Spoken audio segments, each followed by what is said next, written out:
Okay. Okay.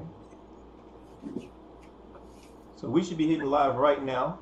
Okay, so we should be live right now on YouTube. And we also streaming on Facebook. Wonderful.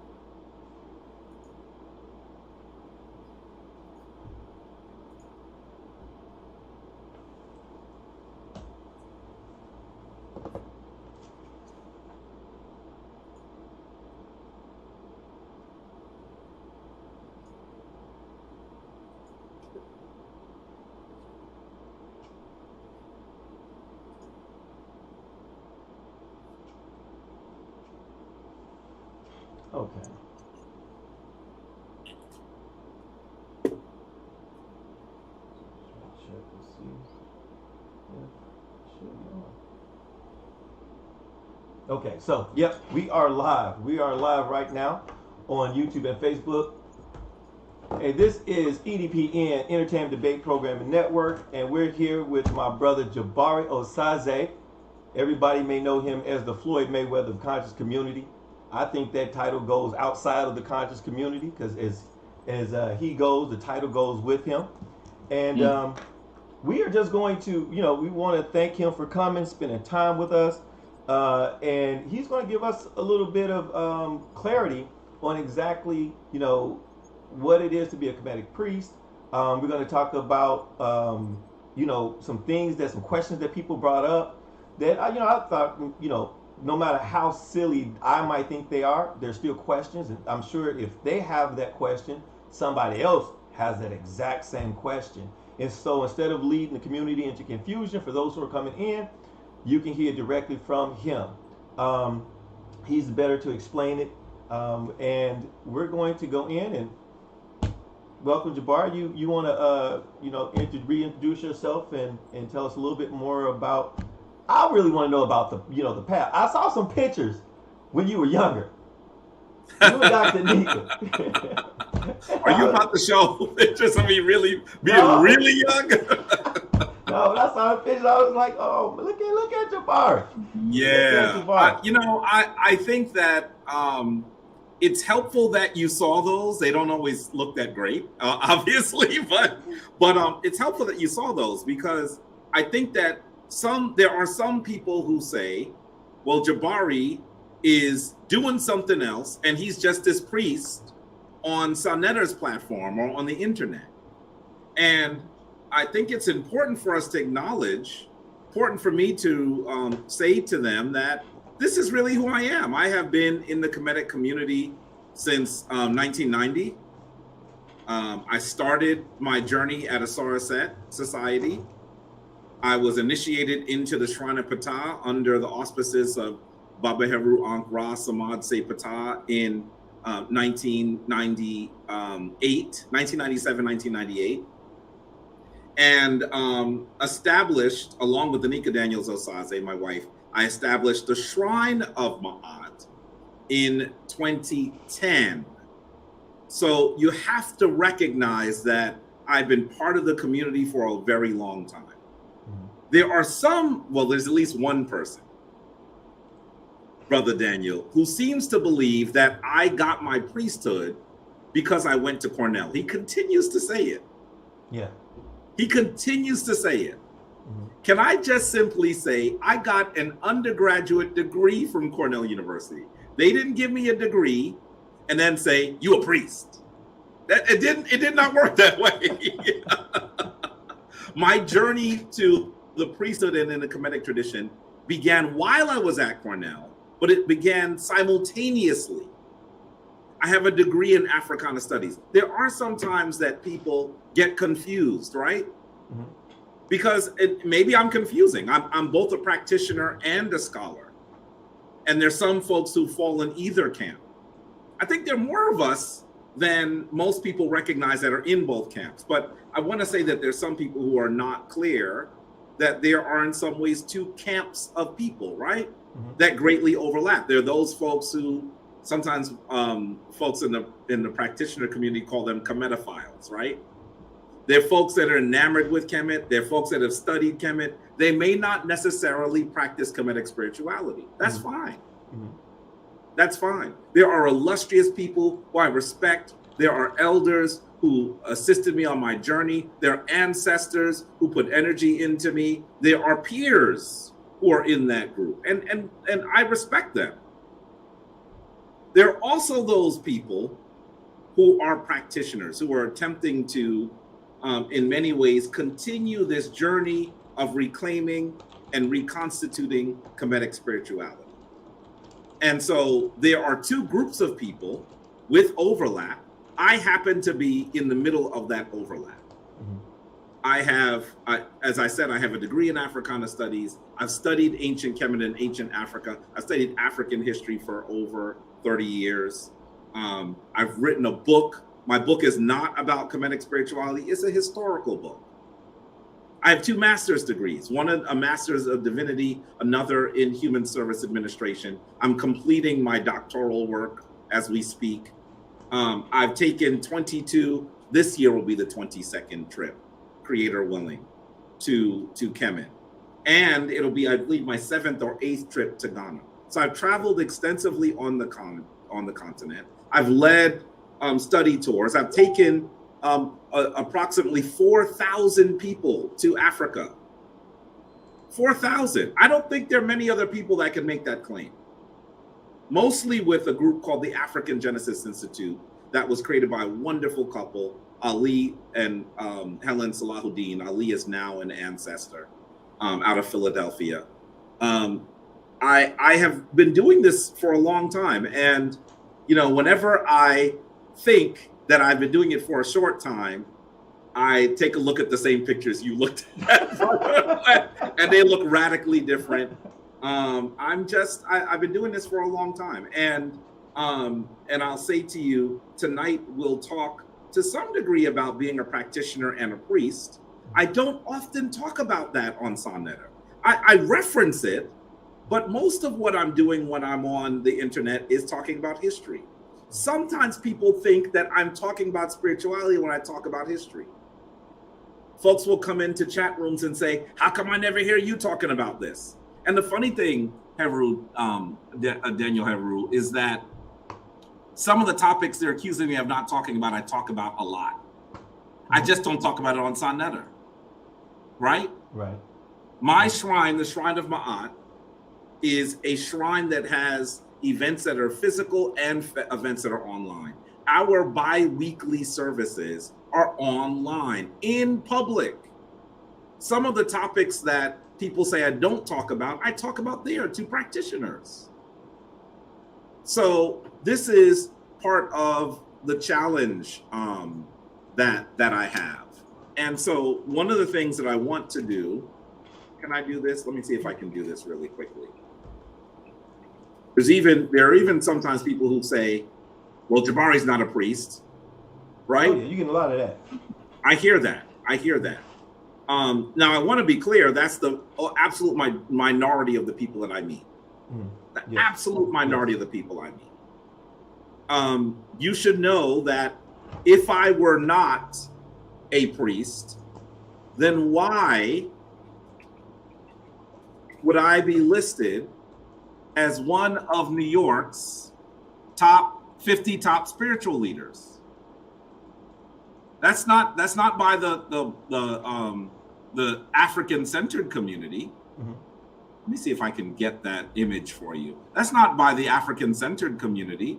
That is by the New York Magazine, a very popular magazine in New York City that has really a global presence. It's a very, very popular magazine. And before I even go there, you should know this is before I was ever on Sonnetter. I want to show you an image. This is before, just for those folks, I'm going to show you, I'm going to out myself and show some strange pictures of myself. You know, because when people talk, most of the time it's almost like they think that your birth in the community is from Sonnetter. But if they're listening closely, you will talk about how you were banged with people on the corners years ago. Like you mentioned with Reggie. He's like, this ain't the first time me and Reggie talk. Me and Reggie used to go back and forth for, back in the day. I'm not even sure how early those conversations were. I believe that Reggie and I used to have debates in probably around 1992, 1993. That's when it started. Mm-hmm. It's unfortunate that some of it is public because it takes on a different Paul when other people are watching, right? Mm-hmm. But I remember being in Harlem, standing at the book vendor Sekou. He is a legendary book vendor in Harlem. Legendary. One of the few people that has read everything that he sells. You would stand with Brother Sekou and you would talk to him about what you wanted to read. He would show you the book, show you the next book you're going to read, give you a syllabus. Brother Sekou was more than a vendor. He was an educator. He was an educator. And so that's where I first met Reggie, at Brother Sekou's table. And so walking up and down in Harlem, we used to get in debates. And believe it or not, a lot of those debates were about being a practitioner versus a historian. Mm-hmm. A lot of them. Mm-hmm. And I'm going to say this, and Reggie's going to hear it, he's going to get upset. He always gets upset. But this is the truth. The reality is, I'm the one with the Africana Studies degree. Reggie's degree is in computer science. Mm-hmm. I used to remind him of that. Your degree is in computer science, brother. My degree is in Africana Studies. That's my degree. Well, he'll be addressing that. He will be upset. But if he gets upset in public, ask him, is it true? What's your undergraduate degree in? Yeah. I knew it when he had gotten that degree. Mm-hmm. I think he had completed it by the time I met him. But I knew him in those days. So if you can share this, brother. Right here. Now, this is not the earliest picture.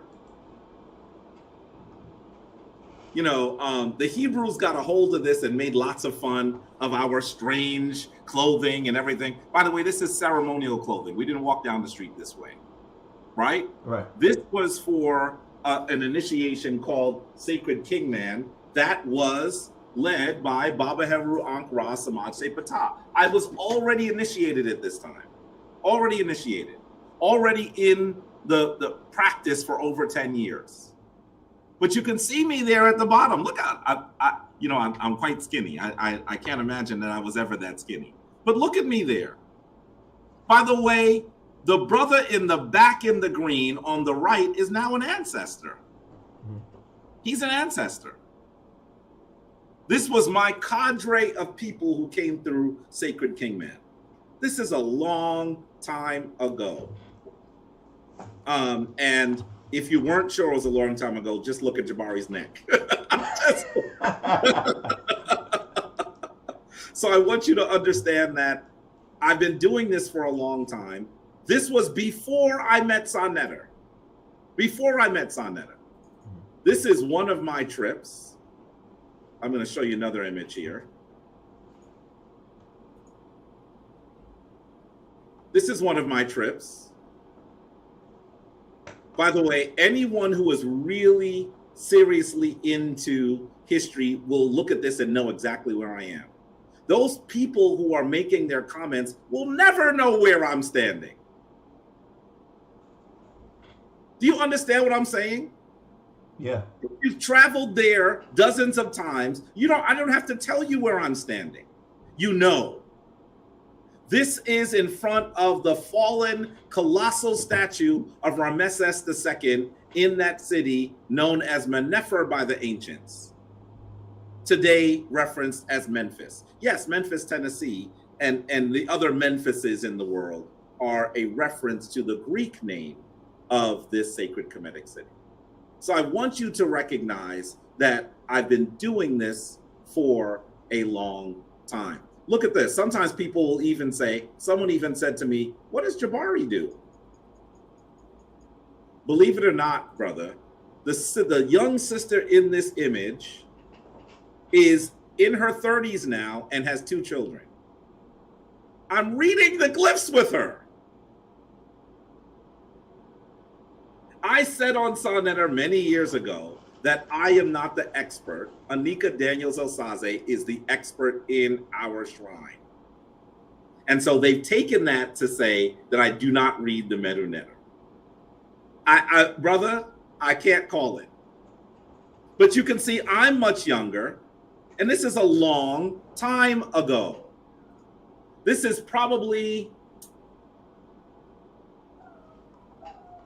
I'd say this is 2005, 2004, 2005. This is 2004, 2005. So I want you to recognize just how long this has been going. And let me show you another image. Come on. Now my folder doesn't want to cooperate. Come on. Not sure why it's not. Give me a second here. Here we go. Let me see if I can show you another image. This is an image. It's a small image, unfortunately, from the television show Kemetic Legacy Today, that some of you who are online actually have seen. A television show that I created that aired in about 10 cities in the United States. This is before I was this is actually, I am a priest here, because you can see the ankh on my arm. But the show started before I received my priesthood. So I just want to, here's a tour. Let me just show you another one. Going through some images. This is a tour of the Metropolitan Museum. And obviously the tour was on a Wednesday because I'm wearing yellow. Look at this, look at the size of the group. This 2013. Before I was on Sonetta. Wow. Here goes an image of me leading a tour at the Penn Museum. Those of you who know the Penn Museum know that that is the Herald Market statue in the Penn Museum. It's no longer in that location. This location are the fragmentary pieces of the palace of the son of Ramses the Great. Of the son of Ramses the Great. For those of you who are watching, what is the name of the 13th son and successor of Ramses the Great? Here's the teacher in me asking you questions. Here goes an image of Anika and myself in front of the Merkut, the pyramid. Some of these are small. I should have looked at them and gotten some larger ones. In front of the pyramid, the Merkut, or the Mer of Seneferu, the ruler that builds 3. I just want you to get a sense of how long this is. Here's an image of me leading a tour in the Nubian Museum in Aswan, Kemet. Look at the children. Those are all children in the front. Those are all children in the front. And then let me show you this one.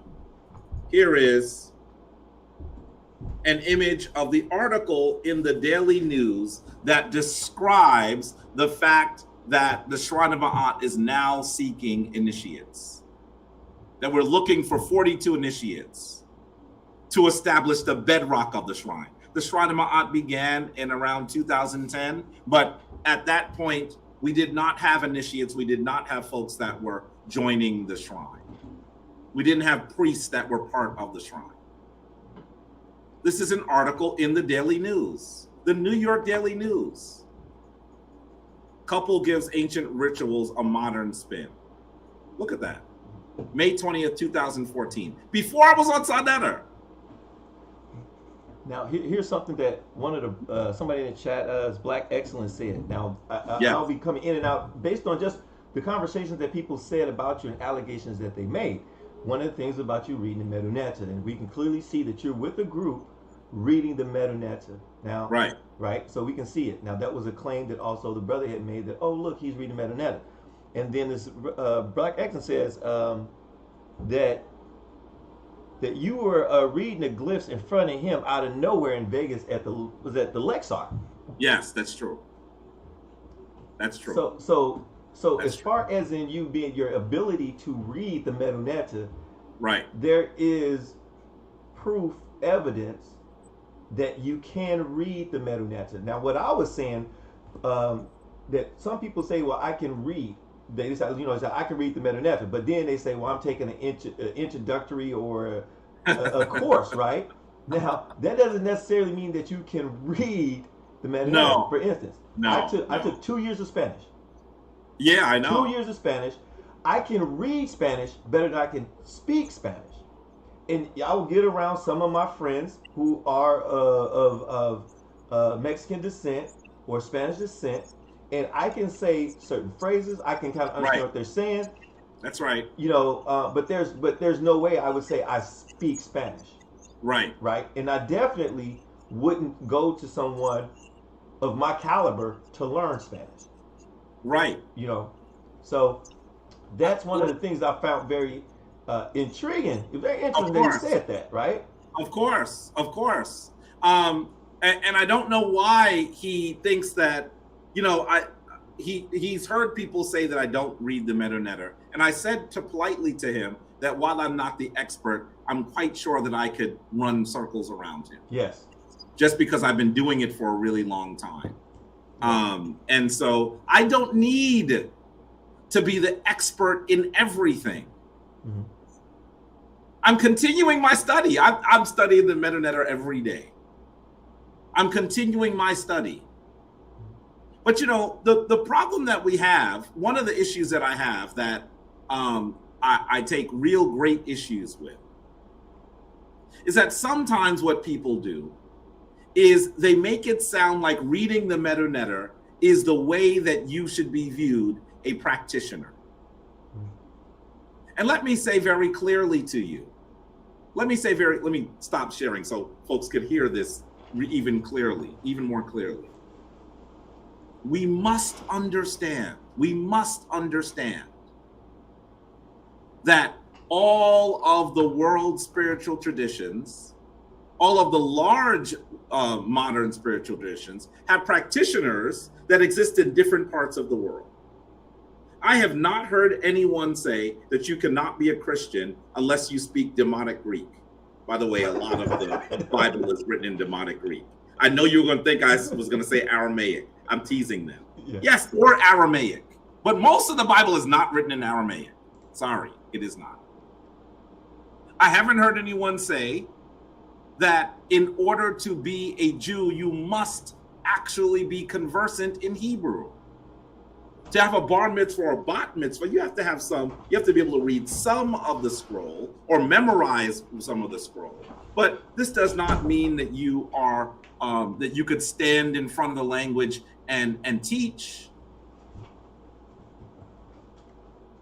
The standard that some people have created, that they make it sound like reading the Kemetic language means that you're a practitioner, is ridiculous. Mm-hmm. And we ought to stop it.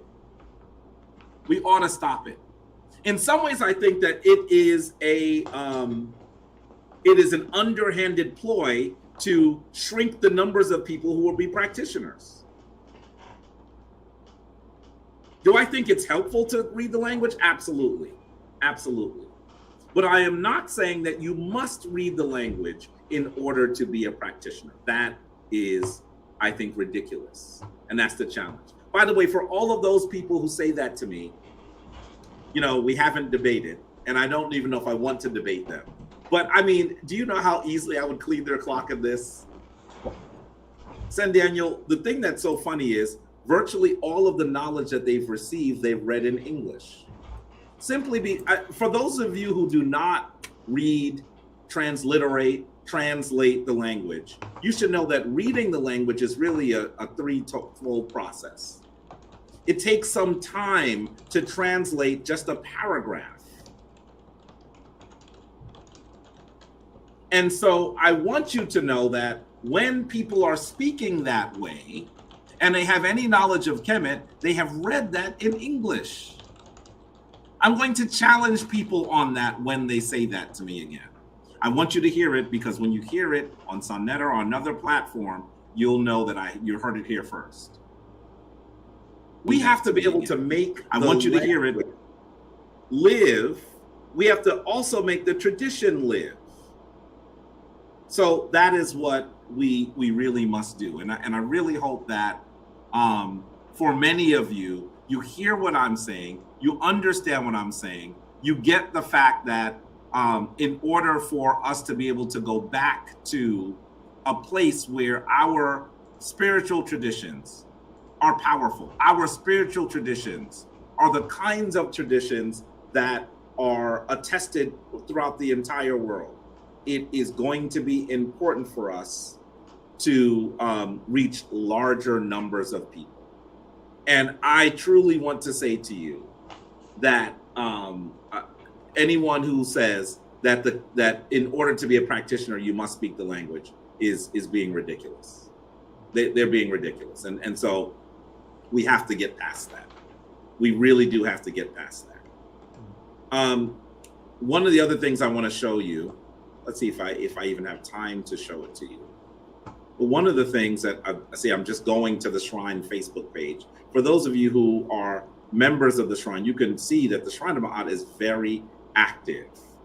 Just look, whenever Jabari looks to try to find a picture on the Shrine Facebook page, it is almost a poor idea because it's so active that the things that I'm looking for are likely things that have moved far down the feed long ago. And that's just simply because I am the co-chief priest of a very active institution.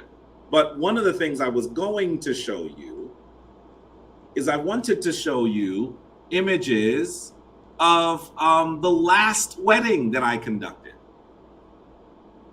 And I want you to understand that while simply give someone a spiritual wedding, Ankh Maat Senaton, one of our full members out of Chicago, very active full member out of Chicago. In fact, just as he says that, just as he greets me, I see a picture of him at our bowling night. We all went bowling the other day. What I want you to recognize is that the weddings that we do are both spiritual and legal.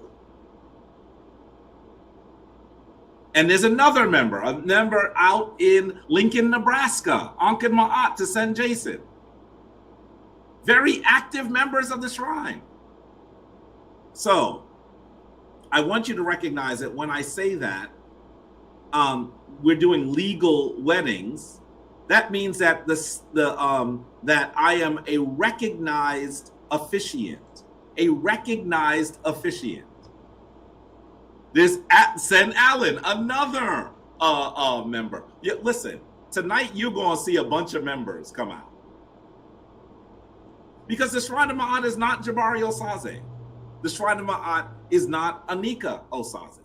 The Shrine of Maat is the nearly 150 members, full members of the Shrine of Maat, and also those people who may not be full members, but are really part of the extended family of the Shrine of Maat.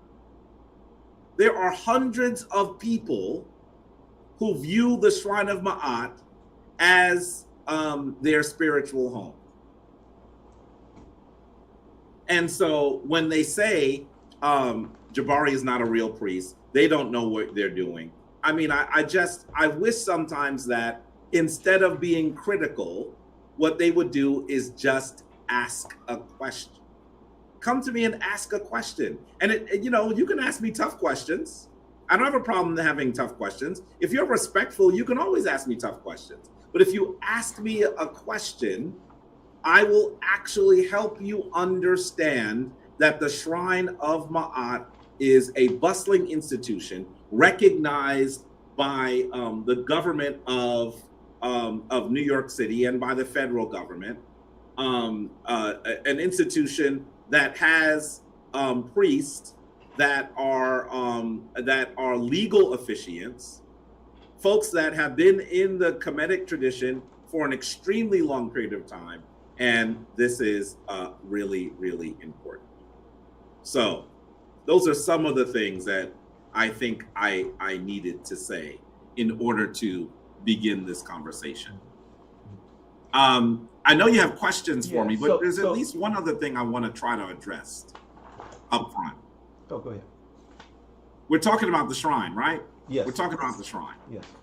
Some of the folks, and specifically one of the folks that has said things that are highly critical of the shrine, they have said that I am fleecing people, that there is no more vile a thing that you can say about a practitioner, especially without any proof, without any firm rationale, than to say that they are stealing people's money. There's nothing more vile that you can say. It's insulting. I would agree. It's offensive. It's the kind of thing that I really would love for people to acknowledge they are saying without any rationale. And so one of the things that I want to do, I'm going to just take you right to the Shrine of Maat website. Right? This is not something that people don't have access to. People who are interested in are not able to understand. This is important. Let's see if I can find our shrine initiation application. Here we go. Both are closed right now, so I'm hoping I can pull down the applications that you'll see. But this is actually our right off the website. It's live, right? And you can see that we have a 14-week initiation. We just completed one of the initiations. And I want you to understand that as they say that Jabari Osaze is fleecing people, this is what you would find. Let's see if I can find it easily. This is what you would find if you actually looked at, come on. This is what you would find if you actually looked for our website, right? My computer is taking a long time. But what I want you to do is I want you to recognize that this is the initiation, right? The initiation fee is $500, right? And it describes all the things that you receive. You don't give me $500 and I say, you are a Kamite. I don't do, that's not what happens. It's a 14-week process where there's a lot of time spent by the initiates and by the priest of the Shrine of Maat. I'm going to say to you, my training every week, I run the major portion of the training. I'm with them 3 hours a week. Then they have another meeting. They have things to do in between. This is a very involved process. But what I'm trying to do is show you where it actually says, and I'm struggling to find it right now, even though it's here, that there are actually, there's work study. By the way, I say it every single session, that there's work study, and also probably in the information sheet, that there's work study and actually full scholarships available. What am I trying to say? And this is something that one of our priests says, Abu Waziri, that I have appropriated. This is important. I always say we don't do it for money, but we need money to do it. Yes. We don't do it for money, but we need money to do it. It costs money to run the shrine. It costs money. And I want to be clear that while there is that there are many people, every year there are people who do initiation and pay zero. They make a request, we honor the request, and they pay zero every year. Without those people who are able to pay for for initiation, it would be very difficult for us to offer it because it costs money. Just mailing the packages around the world. We have initiates all over the world. Have you ever mailed a 5-pound package to Ireland? Yes, we have an initiate in Ireland. Have you ever mailed a 5-pound package to Ghana? We have initiates in Ghana. How does that, it costs something. It costs something. And I want to say this clearly as well. I do not take a salary from the shrine. The shrine does not pay me. Let me say that again. Uh-oh. The shrine does not pay me. I have to hustle and do all kinds of other things in order to live. Yes, I know. And Brother Daniel, you are one of the people that has tried to reach me and has struggled, right? Yes. Yes. And you have to understand, I am very busy because I have my life, the things that pay for my life, and I have the shrine, which takes almost an equal amount of time, and I don't get paid for it. So when they say that I'm a hustler, by the way, the folks that put that in the video don't even know how to spell the word hustler. They don't even know how to spell the word hustler. It's really ignorant. Let me say this, and then I'll be quiet so you can ask questions as well. No, go ahead. I'm just gonna chime in. But when you were saying, based on just you talking about the shrine and the tuition and paying for the initiation, and what the brothers were saying about you being a scam. They use words, just. I just thought they were just horrible words, right? Right. For what they were used to describe. Right. He said scam. Yeah. He said hustler. Yeah. And then said fake. Yeah. So, when I did my video, I wanted to get a baseline. I was like, okay, what do you mean by fake? So look up fake. Right. You said scam. I look up scam. Hustler. I look up, and it never failed. What he was saying, you didn't fit any of those categories. No. The most, I would say, eye-awakening thing to me was a lot of the things that brothers were saying in the video, you had said 7 months ago. Yeah. You had addressed it. Yep. And at that time, he did not, when you came on, and I don't know, maybe it was because you was getting ready to leave on a flight. I was heading to Vegas at the time. But you came in ready. Yeah. A little heated. I was like, oh my God. And saying I was annoyed. Came in like that, right? Typically it takes you to get there and you doing this. Yeah. And he conceded and subscribed to almost everything you were saying. Yep. Right? He didn't challenge you. He certainly didn't challenge it. He really didn't challenge you. And it was sad because most of his dialogue was predicated based on another person, which was Mark Lamont Hill, his attitudes toward you. So I'll go under the assumption that if you would have left the panel, or if you would have said something to Lamont in favor of his master teacher, you wouldn't be a fake priest. You wouldn't be a scam. You wouldn't be that, right? Because he never brought any receipts.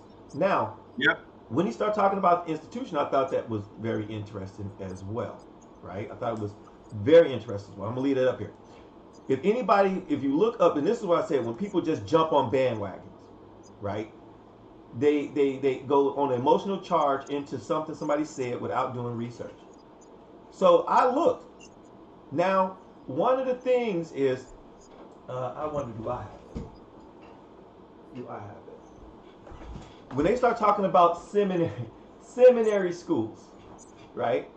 The seminary school that he was talking about, it cost, he said 27 something, but the tuition was actually $50,000 to go to the seminary school if you go. But let's be clear, it's not $50,000. It's $50,000 a year. $50,000 a year, year, right? Yes. A year. It was a year, right? $50,000 a year. And so it's $50,000 a year. And so the part that I'm just saying, with the part that he showed was like you could break it into semesters because it was online. So I'm comparing it to what he said compared to what you're providing. Right? Yeah. Now, it was $27.50 a semester. There's 3 semesters, and you can get your degree in 4 years. Right. Right. Yours is in 3 years. Now, that came out to, like, if we just go online, which is 100%, which is exactly as yours, it come out to $45,000 and some change, whatever like that, right? And it's 100% online. Right. So he mentioned that they have this campus of 7,000 acres at Liberty College. Oh, they have these beautiful campus and they have all these things, right? Your fee is 15% of that university. Both are online, right? Yep. And when he said about the tuition, which I thought was funny, is he validated by the thousands of acres of land. Yeah. How does that have any influence if it's 100% online? If you will never interact with a teacher, you'll never interact on a student, you'll never interact on campus, because a lot of people that's taking it online don't even live there. Right. They're everywhere. And can I say this to you? In terms of the priest, yes, the priesthood training was not it was not believed to be, when we started it, we didn't intend for it to be entirely online. Right. It is only entirely online because of the pandemic. Right. Okay. We have meetings here. Okay. We've met here during the pandemic. Mm-hmm. We do it in the back because it's safer. Mm-hmm. But while those programs are entirely online, ours was not considered entirely online. Yeah. So I want you to recognize that when you compare apples to apples, you should see that comment that has been made is really, really ridiculous. And it is. I'm not even sure what else to say about it. I mean, I think that they're upset that we charge something. That's what they're upset. Yeah, that's what's crazy, because, like I said, what I was gonna say is, like, most people don't know, but I have a bachelor's degree from ministry. I have a bachelor's of ministry. You told me that. I know that. Right, and I went online. Yep. Right, and so for him to equate acreages of land and somehow not based on the information, not based on the students, not based on your qualifications, I thought was totally just ludicrous, and just is beyond me, right? So let's get into some of the questions, right? So for some of the people are saying, and I don't know, some of the somebody asked, give a source. And even before you do that, let me just show this really quickly. Yes. This is not an opinion. This is an article. This is Jabari. If you talk to Jabari, I'm a source up, right? That's just who I am. This is the Christian Post. The cost of seminary is out of control, says the president of the Urban Ministry Institute, pointing to research showing that the average cost of a seminary education ranges, and now keep in mind, this is 2014, I believe. 2013. This is 10 years ago, almost. Pointed to research that the average cost of a seminary education ranges from $35,000 to $50,000. That's what it is. And it's a hefty price tag that has become one of the main barriers to training more leaders for ministry. That's the reality. That's the reality. We are not doing that. How is it that we do something for the bare bones minimum?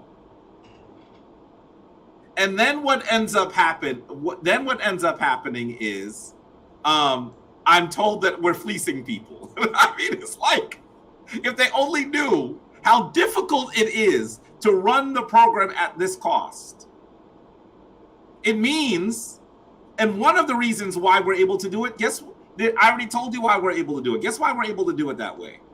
Why is that? Because I don't get paid. That's why.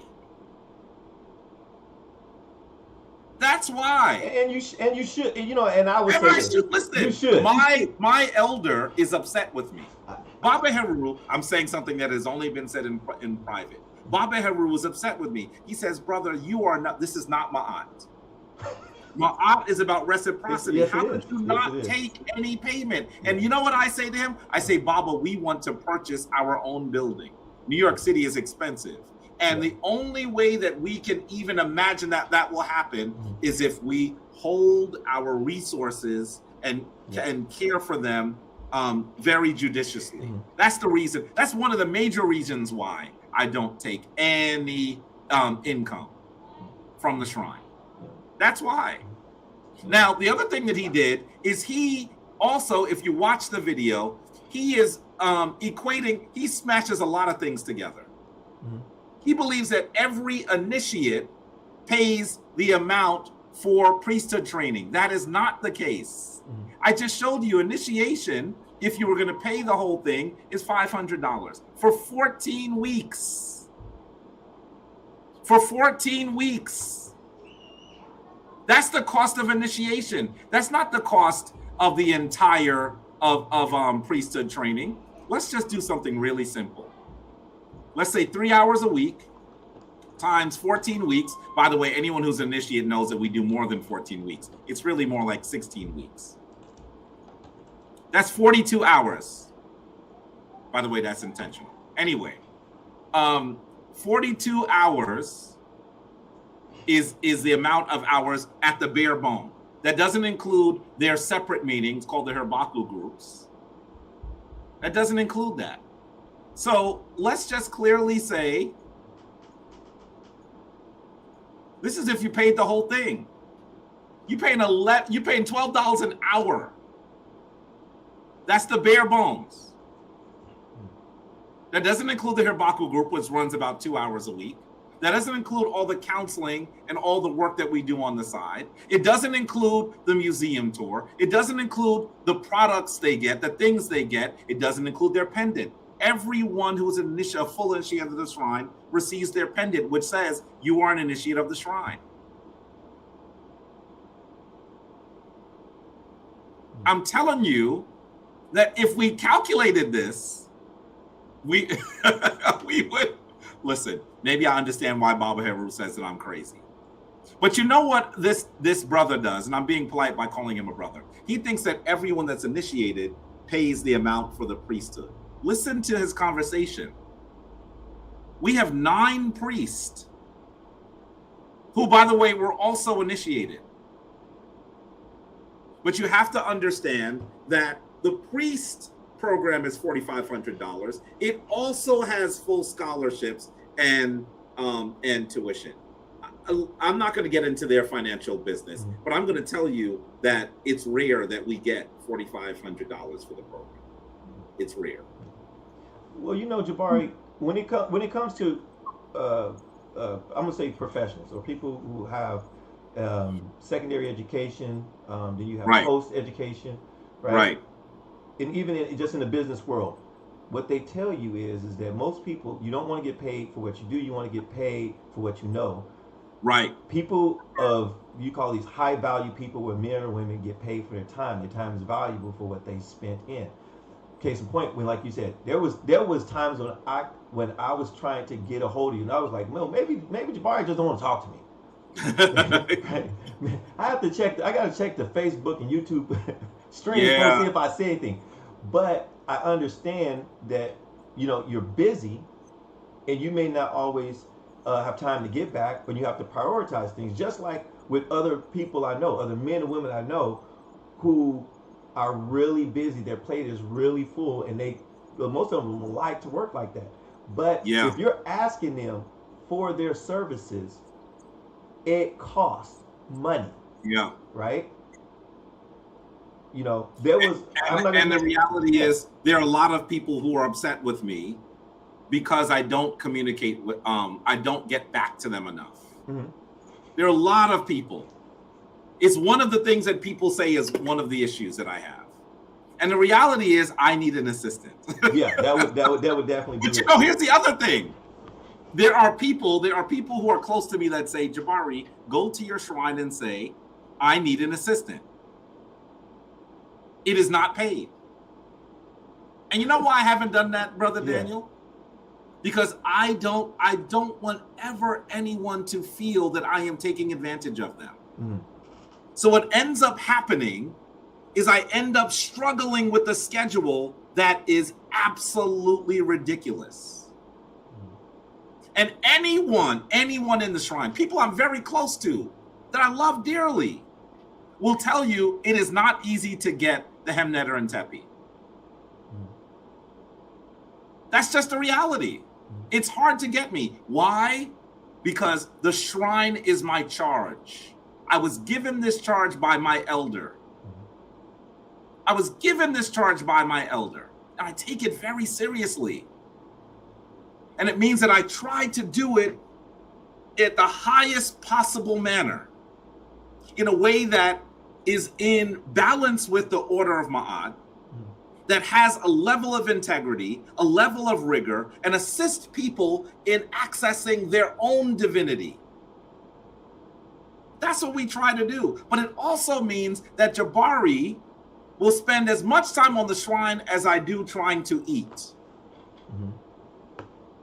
And to some degree, that's a little crazy. Who does that? Who does that? Somebody that's crazy. Yeah. So, and you'll see their members in the group. In fact, we even have, at least I just glanced at the YouTube, and I'm seeing even we have one of our priests. We have Abu Sashat, who is one of our priests that is here. Sashat and I were friends before she became a member of the shrine, before she became a priest of the shrine. And, you know, if there's one thing she will tell you, now she's one of the few people that has, now when I say this, that means everybody's going to bombard her even more. She's one of the few people that gets regular access to me. Mm-hmm. And the reason why she is because she tends to be, this is something she's taken on herself. She tends to manage a lot more of the scheduling of the shrine. And even she will tell you she done text me and don't get a response for 24, 48 hours sometimes. She'll tell you that. I owe her a text today. She's probably thinking he's sitting on here talking to St. Daniel and he didn't respond to my text. So, I mean, that this is a challenge. Now, listen, these are growing pains. I'm not telling you this so you feel sorry for me. Mm-hmm. I'm doing this because it is what I have been asked by my elder to do. It is what I believe the ancestors have built me for. We are growing. When the shrine is large enough and has the kinds of resources that I intend it to have, we will be in a position where we will be able to handle so many more of the things that we'll be able to do. You know, Jabari, here's one of the things I want to say real quick. So we have somebody that was in here, and I'm gonna somebody asked the question. He's asked, could we explain? I'm just gonna put it up real quick, right? That says it was Todd. Can we explain who are the people who are saying Jabari is a spammer? Now, one thing is that on my platform, I try to be, and I explain Jabari, I try to be very, very respectful of everyone. And I try to stick to the issue. I don't go back and say, well, what about this on your end? I only want to deal with what you're saying. And, right. And so, as you notice, when I start talking, I'll say the brother, but I try not to give out any names. If you were around the conversations, if you go back and watch videos, you'll know exactly who they are. But these brothers, they know who they are. Right. It might feel awkward because we're talking about something. There's a reason why we're having this conversation. Yes. And some people don't know what the reason is. Right. And so if you'll indulge me, I'll tell you who the brother is. Oh, go right ahead then. And not because I have any personal animosity towards him. I think that what he has done lacks integrity. I think that what he has done is without balance. Mm-hmm. I think that he has said some things that are absolutely intentionally incorrect. And one of the reasons why he's doing it is because he's trying to come up. He wants to be recognized. And so we're talking about a brother named Kansu. who comes out of the Nuwapian community. But he's not the only one to level some of these critiques. Whenever anyone wants to attack Jabari, sometimes when I'm just debating history, they'll try to go to who I am in my shrine. And the thing that's so funny, Sen Daniel, is that those people rarely pay much attention to the shrine. We're very public. Many of our ceremonies are public. Many, not all, many. Which is another thing he said. He said, if it's the mystery systems, why is it in public? Why would you think that you know everything that they do? Why would you think? We have public ceremonies and we have private ceremonies, things that you will never see. In fact, even if you asked, you would never see it. Because even if you ask for initiation, which, believe it or not, he may do at one point. I truly believe that the brother is going to recognize the error of his ways one day. He will not receive initiation because he's acted so poorly. Mm-hmm. But he did this on a channel, the Lion's Den channel. And it's ugly. He's been a brother that has sort of been saying lots of things publicly to the point where, and I spoke with him for a long time until I warned him that I was going to block him, and then I did. But he's still out there. Mm-hmm. He's bothering members of the shrine. Oh, they're goons. He's called them goons. He said Jabari sent his goons, after me, and I was like, what? Like, he said his goons, and then he says, yeah, they're after me for attacking their teacher. But what was odd about that again is he used the term goon, but that's exactly what he's doing. Yes. So I guess he's a goon as well. Yes. And so that's the part of my attempt in my practice of my art is listening for balance. Right. And equating it both ways. Brother Daniel, he entirely lacks self-awareness. Entirely. Mm-hmm.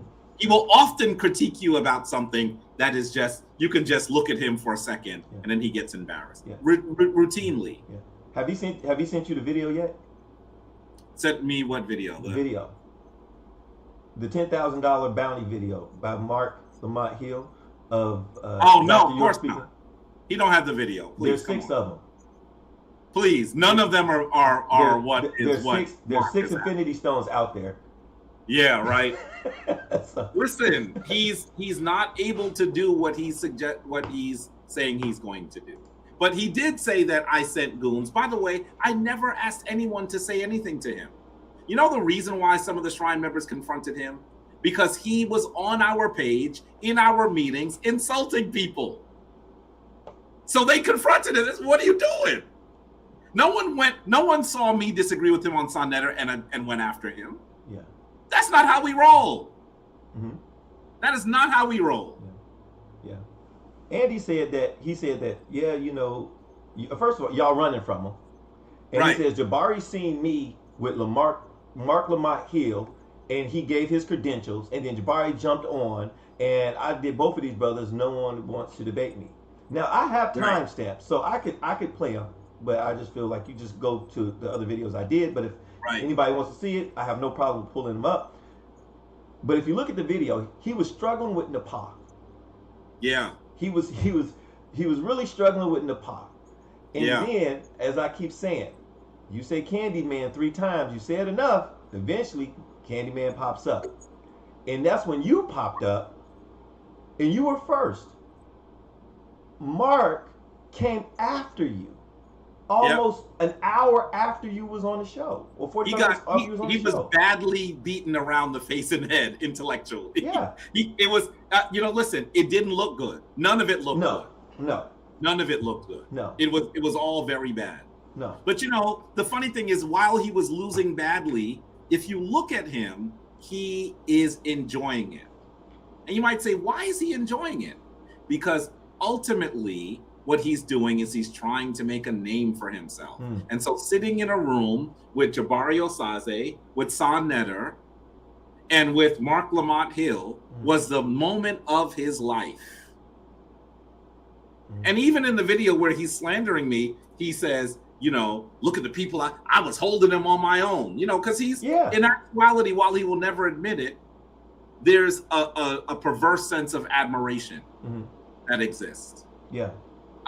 He asked for me to debate him very often, and I'm going to say to you that listen, Daniel. I wish I could say that everyone that I have debated is someone who is an adequate intellectual opponent. I want you, and I hope people don't think I'm saying something that sounds condescending, but the reality is some of the debates I've had haven't been very good, right? And the opponents are not necessarily opponents who have done enough research, study, or thought in order to really contend with the information that we're discussing. Right. I have no issue debating him. I'm only asking him to be, one, respectful. By the way, I do debate people who are not respectful, but those end up going very badly for them. And I also like to debate a topic that is interesting or helpful for the edification of our community. I told him that. He wasn't able to come up with a topic that was interesting. And so we didn't have a debate. It's just that simple. You know, I've asked, because after I did the first post, they went kind of crazy. Yeah. Right? So in the second, and so I asked him, I said, what would you like to debate Jabari on? I couldn't get an answer. No. It was, well, I want to debate, Jabari won't debate me. Then it was Sinetta won't let Jabari debate me. And, well, Jabari is running from me. And I says, well, don't let Sinetta stop you. And what would you like to debate him on? What is your argument? Give me a premise. Give me something that I could, tell Jabari that he might be interested in debating. And no one came up with any clear argument, right, with a clear position, right, that you might disagree upon that would make a good debate. The only one that came up with something was, well, let's debate Haile Selassie's divinity. And I'm like, huh? Still no position. I was like, how do you even know Jabari disagrees with you or want to debate that? Why do you want to debate that? Yeah, why do you want to debate that? So no one came up with anything. But I guess you know, like I said, brother Kansu suggested he would debate me on the Nuwaubian language. Yes. I have no interest whatsoever on having a debate on the Nuwaubian language. I have beliefs that I have about the Nuwaubian language. But if anyone has ever seen me do an intellectual debate, what I'm going to do is I'm going to do extensive research. I don't have any interest in doing extensive research on the Nuwaubian language. Honestly, to be really honest with you, I have not wanted to do anything that might seem like I am offending the Nuwaubian community. Honestly, I have many friends who are either in the Nuwaubian community or were in the Nuwaubian community. And so I've never wanted to really offend them. I have concerns about some of what I've heard, right? Right. I've had concerns about what people who have come out of the Nuwaubian community have told me, people that I know. Listen, the funny thing is, Kansu was arguing about Malachi York. He's never met Malachi York. I've met Malachi York. Yeah, he said that too. Kansu is new. Yes. He is new. Yes. He is new. Brand spanking new. And so when he first said I was running for him, I said, ain't nobody know who you are, brother. I saw you once on a platform. You made a few comments. I commented back. Why would I debate you? I mean, come up with a topic so we can talk about something. I'm not adverse to having intellectual discussion with anyone. That's part of the but that's not his narrative. Is Jabari's running from me. He doesn't want to see me. Right. And he's Jabari's slandering my teacher, which he's upset about. And at this point, it was just an interview that you did, right, with Mark Lamont Hill. Someone who was actually there. Right. Kansu was not. Right. And he took offense to that.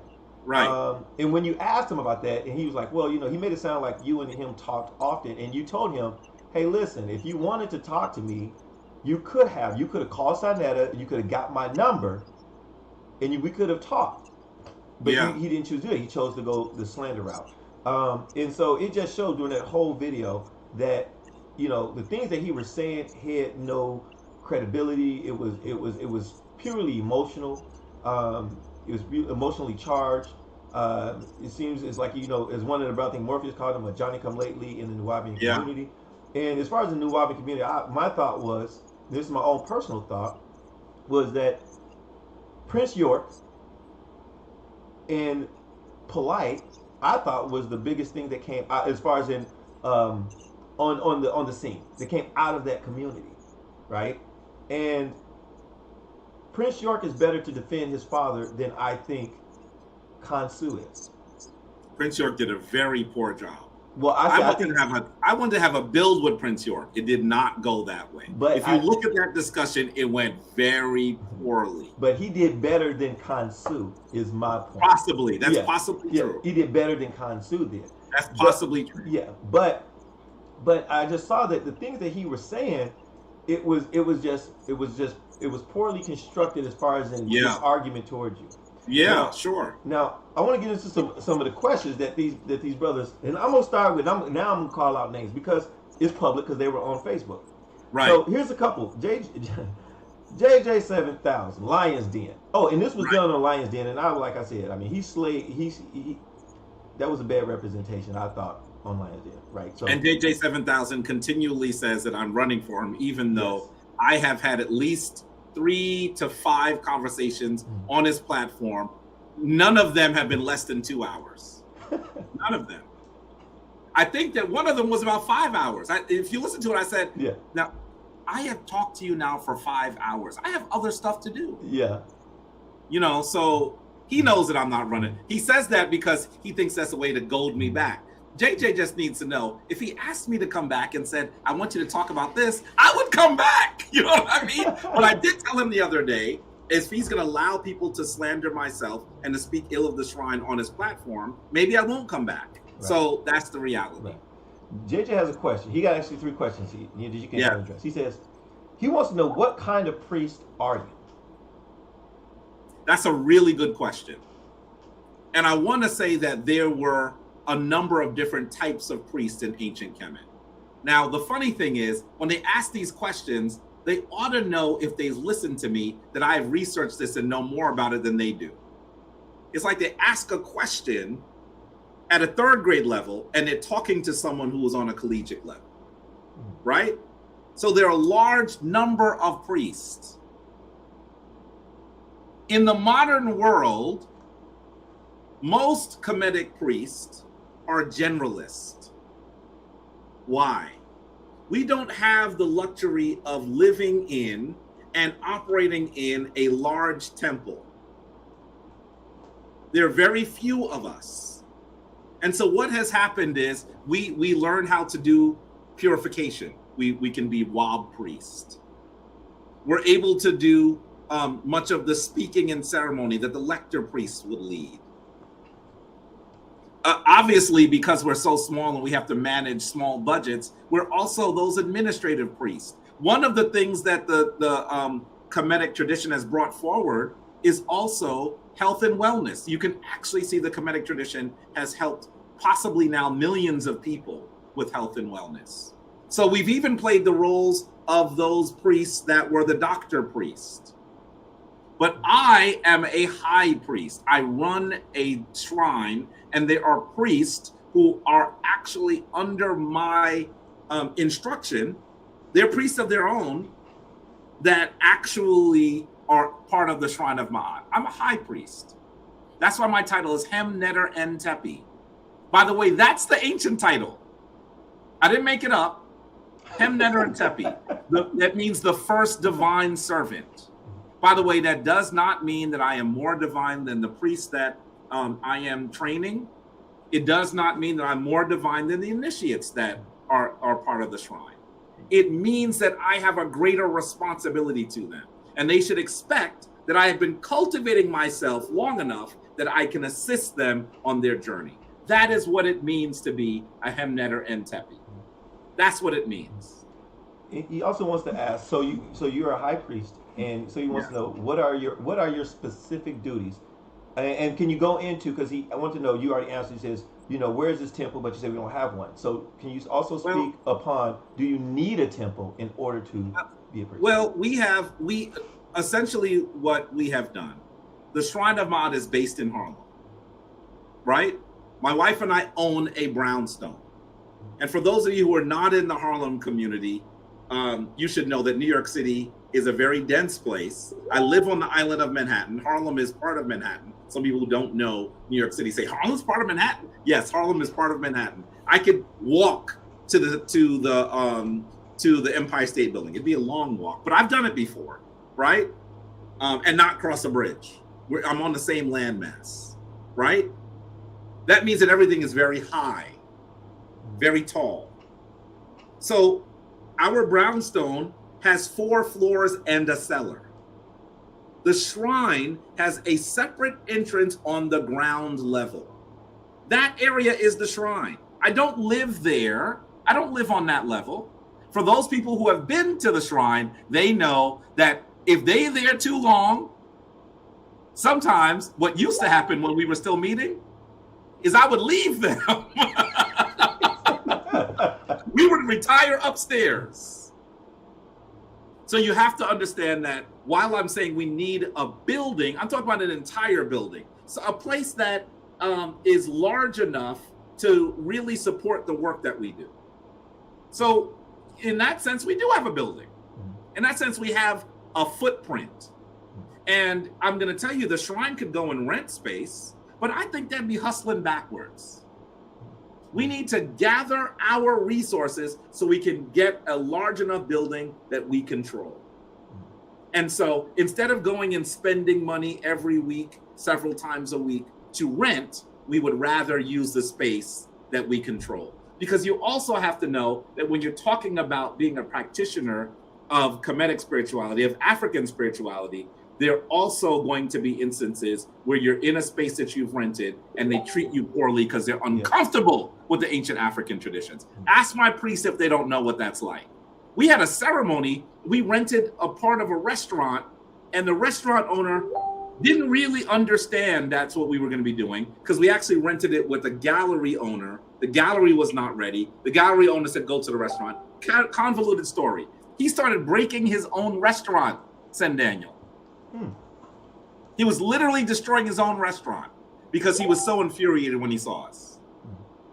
We use a space that we control. No one can tell us to turn off the lights, to be quiet, not to burn incense, not to chant, not to do divination. This is a space we control. And so I'm on the top floor right now. Some of you who tune into Kemetic Legacy today know that this is not the space where I run Kemetic Legacy today. That's on the bottom level. That's in the shrine. And so that's how that works. So we do have a space. It's just not a space that is entirely under the control of the shrine. And it's not a space that is large enough for the work that we do. Does that make sense? Yes, it does. So the shrine, we're a Harlem-based shrine, but I'm gonna tell you, Sen Daniel, we have many, many initiates that are out. We have more initiates outside of the New York area than we do in the New York area. We have initiates all over the world. So that's how this looks. Just for folks. So for those people who want to know, so having a temple is, he already addressed that. Hopefully it don't come back up. He already addressed he does not have a temple right now. He's looking to. No, it's not that I don't have a temple. I wouldn't phrase it that way. You wouldn't phrase it that way? We don't have space that is commensurate with the work that we do. Okay.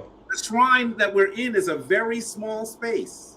If we get 16 people in that space, it's crowded. Okay. We have nearly 150 full members. That's not the space that we should be in. Oh. That's what I'm saying to you. Okay. So if you look at, now I'm getting you into our business. If you look at my taxes, my taxes recognize that the shrine is located here. Our EIN number with the federal government recognizes that the shrine is here. So I'm not saying that we playing. The shrine is on the lower level of the house. And for those of you who have actually been there, you should know that. The other thing is this: many institutions actually operate entirely online. The Shrine of Maat does not operate entirely online. And so recognize that that's how it is. We want a building. Why should Abyssinian have a plant as large as it does? And there are lots of other Christian institutions in the area. And the one Kemetic institution in the area, there are two actually, because Infudishi's shrine is here as well in Harlem, has a very small footprint. We need a larger space. And we need a building that is purchased by the shrine. Okay. Instead of being 1/4 of the living space of Anika and Jabari Osaze. Yeah. And so understand that that's how it works. Yeah, but there are members in the room that have been in the shrine. Abutsashat lives in Connecticut. Now I'm telling her business. She's been in the shrine many times. She's been in the shrine many times. She will tell you, we do not live in the shrine. The shrine has its own entrance. We go up the stairs. That's where the house is. You know, I've close friends that are pastors, and they have rented spaces in maybe other churches or other buildings. And I have seen them get evicted or removed abruptly from those places, and then they rush to try to find another place to have their services. And so I can totally understand, you know, where you come from when you say, hey, it would be much better if we could, you know, buy our own space. It makes more sense, a reason why you don't take, you know, a salary from the shrine, because you have other purposes for that. That's right. Reason. So it makes sense. That's right. That's right. How would you address this comment? And this is from Plus Beats. He says, these guys don't know what a real priest is. So I'm assuming you said that you don't know what a priest is. I know you might have answered it, but I would like for you to No. I want to answer all the questions, right? Yeah. And I want to say, first of all, who is these guys? You know, I mean, if he was asking me that, I'd be like, who is these guys? And you have to know that if Jabari Osaze is a priest, Jabari Osaze, if he's looked at me, he knows one thing about me. I have studied the Kemetic spirituality for over 3 decades. I can tell you, I can name off the top of my head, 30 or 40 ancient priests. I can tell you about their lives. I'm going to do a little bit of that tonight. I'm going to show you a few slides, because some of the questions that you told me that folks want to ask, I'm going to put it to rest now using ancient examples. But I want to say, how could he think that we don't know what a priest is? How could he think that? Not only do we have historical records, but a lot of what priests do today in any spiritual tradition is assist with the uplift of their community. I do more counseling than I do ceremony. You know what I'm saying? I do more counseling than I do ceremony. I counsel couples, I counsel individuals, I counsel children, I counsel families. I mean, this is a situation where we should recognize that the only folks who don't know are the people who don't have the temerity to ask a question.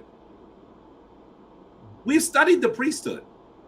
So I would ask them, what have you read about the Kemetic priesthood? What are you familiar with the Kemetic priesthood? And then I would give them the litany of sources that we've read. And I'd talk to them about the 3 decades I've been in the tradition. And I'd give them the decade that I have been a priest. By the way, take a look at this picture. Here's a picture. These guys don't know what priests are.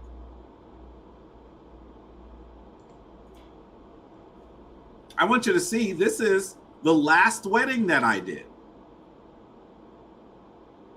This is a legal marriage.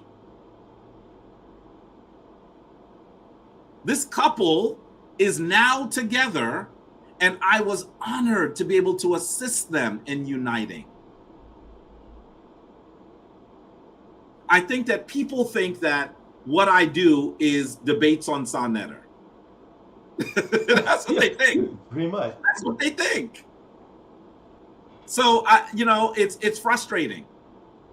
It's frustrating. Look at this beautiful couple. By the way, the groom, the king, is an initiate of the shrine. Amun Setinu. So, if I don't know what a priest does, I want you to say that to the couples I've counseled. I want you to say it to the individuals I've counseled. I want you to say that to the New York Magazine, to Daily News, to all of the folks who have asked me about the spiritual tradition. I want you to say that all of the ceremony that I do is invalid. Because the reality is, we take this very seriously. How about you say that to the priests that are completing their 3-year program? In December, they will be done. They're not priest in training, they are full priests. But just as any priest in the ancient world, I'm going to show you that in a minute, every priest in the ancient world and in the modern world actually goes through levels of training. Everyone. I am still learning. So that's the reality. When they say these guys don't know what priests do, I'd love for him to ask me what I do and then ask me where I get the basis of that. By the way, the other thing is, listen to the other thing he said. These guys don't know what priests do. Yes. These guys. Yes. It tells you he has no idea about the tradition. None. Let me show you a quick article. Do this really quickly. I'm not going to spend a lot of time on it. But I want you to recognize that so much of the Kemetic tradition was run by powerful priests who were female. Look at this very, very interesting scholarly article. The Journal of Feminist Studies in Religion. This is 1996. This is an old article. And if they were really serious, they would read it too. But take a look. This talks about the thousands of women that we have records of. Thousands. And the problem is the Western folks who are studying it, they, because of their biases, because of their Western biases, they tend not to give women credit for these powerful roles. Do you know that in the New Kingdom, the role of the divine adoratress of Amun was almost as powerful as the king? This is a woman. A woman in that role. I'm going to show you one in a moment. But this is part of the article. Most of our factual data concerning women in the various priesthoods of ancient Egypt is derived through the biased resorts of ancient inscriptions. Most of these were carved for husbands of these known female sacerdoti. As such, the texts from nearly all Egyptian periods and regions tend to shortchange the information about women mentioned and depicted. So it is considerably remarkable that we indeed have quite a number of women identified as priests. I don't actually agree with that assessment. I think that often when we see women who are priests, they put them in a secondary role. We have the burials of the women who were priests too. Well, we just have male burials? That doesn't make sense. Who would argue that? But let's continue. Their titles were of considerable significance, but our own cultural bias has led Egyptologists to discount their significance in several ways. So when he says to you, these guys don't know what priests are, his ignorance is laying on his lazy Western tongue. That's what happened. How dare you think that you know enough to even question what we know? So, sitting behind a keyboard makes people do curious things, Brother Daniel. Yes, it does. Now, here's one you're gonna really like, right? And this was just I think this was online. I believe this was actually came from Brother Kansu's Exposing Jabari on the Lion's Den, July 5th, and it was him and Krelos, and I believe I can't say which one said it right now. I should have it in my notes, but we'll just take it as a comment online. It says some of the priests, talking about some of the priests, the Kemetic priests that's out right now. It says some of the priests have long hair and full beards, as if priests aren't supposed to have long hair and beards. Mm-hmm. Can you explain or address that comment? Well, the thing that he says, as he says that, it's very interesting that he says that. The reality is that there were times that priests shaved all of their hair and had ritual baths and wore ritual white linen. That did happen at times. But the other thing they have to recognize is even when that happened, at the point where it did happen in Kemetic history, those priests were on duty for at most 3 months of the year. They were literally living in the temple at the time when that occurred. I'll cut off my beard when we're able to have a shrine big enough for me to live in. The reality, those people they weren't always bald. They weren't always bald. That's a misnomer. So, let me show you a little bit. Can I show you? Yeah, Let's show some images. Because I think that some of what they're going to do is they're going to think that I'm saying that just because I want to keep my beard. But as you look at this image, by the way, these are part of the slides, not all of them, because I'm not showing all of them, that I used in the beginning of the priesthood training. Every single person on this slide is a priest. Every single person on this slide is a priest. How many of them do you see are bald? Now, some people will say, well, the Kemetic people often cut off their hair and wore a wig. But you're not talking about priests now. You're talking about what many Kemetic people did. That's what you're talking about. All the people, 1, 2, 3, 4, 5, 6. By the way, those people who are critiquing us, how many of them could they name? Of these people on the screen? How many could they name? Even people who have done extensive study couldn't name them all. Maybe they could name Imhotep, who was number 4. Yeah. Maybe. So I want you to recognize that the folks that are making these comments are not equipped to make it. Let's talk about this priest. I don't even know if I should go to this one yet. I'm going to come back to him. Let's go here. Here is the image of Sen-Nefer. Sen-Nefer. By the way, his name probably means beautiful brother. Sen-Nefer. Look at his beautiful, deep, rich brown skin and that hair, brother. So there's a statue of him and a painting of him. And if they were skilled enough, they would look at this and know that we're talking about 18th dynasty simply by the way that his drawing has been rendered. He's a priest and noble during the time of, peace brother, during the time of Amenhotep II. He was the mayor of that divine city known as Waset. So he also had an administrative title. He was the overseer of granaries, fields, gardens, and cattle.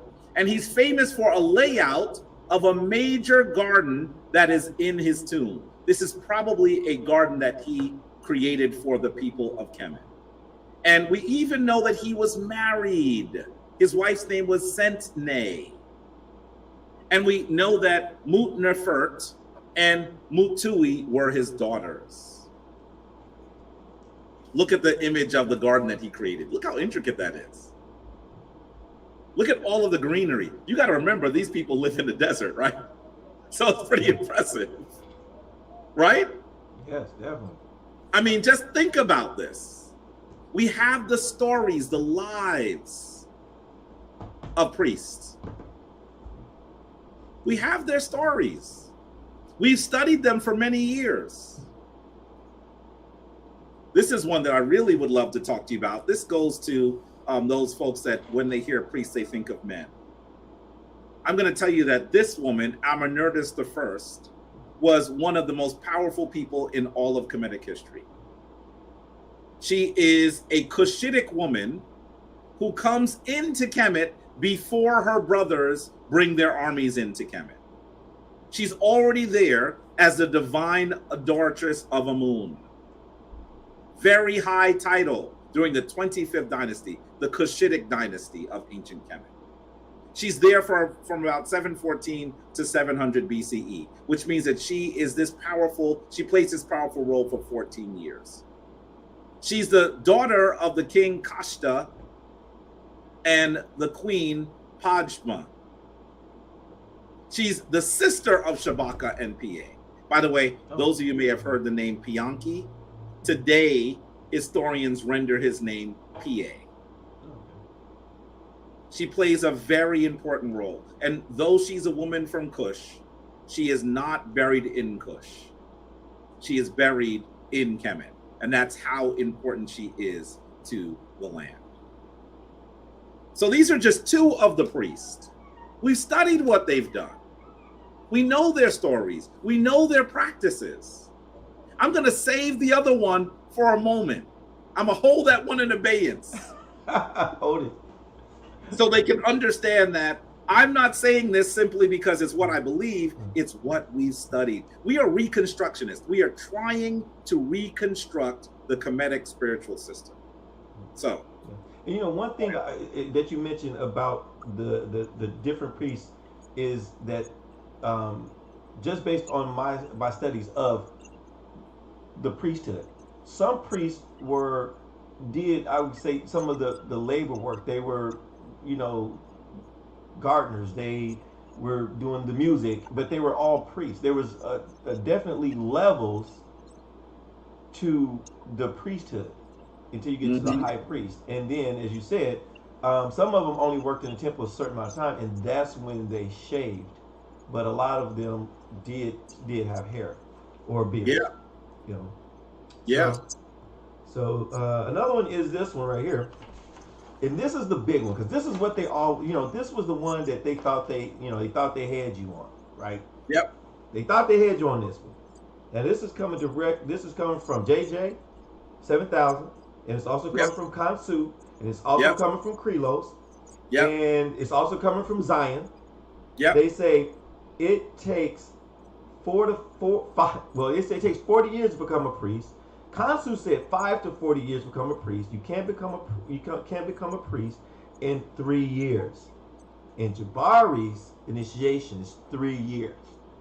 So, if you explain that part of the length that it would take to become a priest, because what I found out is that, like, you know, they make it sound like, you know, you jump directly into the priesthood compared to the lives these people live. But in ancient Kemet, kids went to school for like 14, 15 years, and then they went into like an apprenticeship, or they went into the priesthood. And at that time, and I couldn't find a number. Nope. 40 anywhere. And I looked, I did research, and the only thing that I could think of was the story of Moses, when they said that Moses was in Egypt for 40 years, and he learned all the ways of the Egyptian, and he was a high priest. And that number 40 is the only number that I could, you know, compare to this number, that, because I even thought that. I thought that, okay, it takes 40 years to become a priest, based in the ancient times. Let me first say that the phrase that they're supposed to be using, even their question belies their ignorance. The statement that you'll often hear is that it takes 42 years to become a priest, not 40 years. And if they were saying it correctly, it'd be clear why they're mentioning that number. The number 42 is symbolic for their adherence to the will, to the moral, to the guide of Ma'at.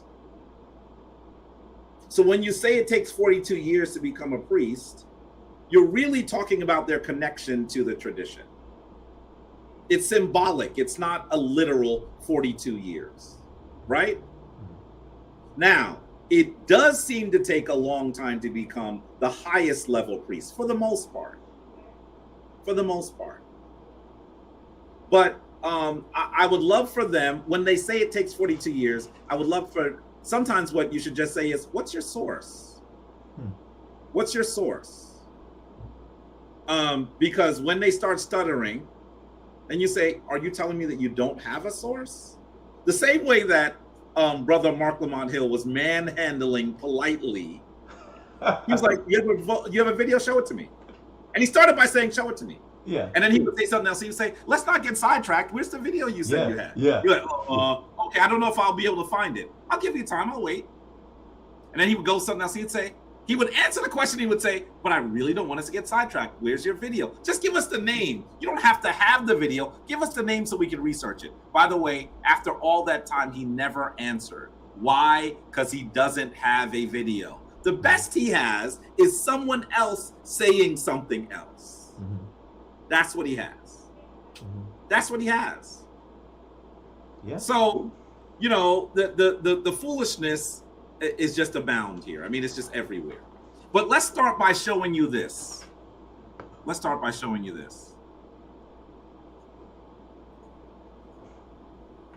Because, you know, Jabari sources, right?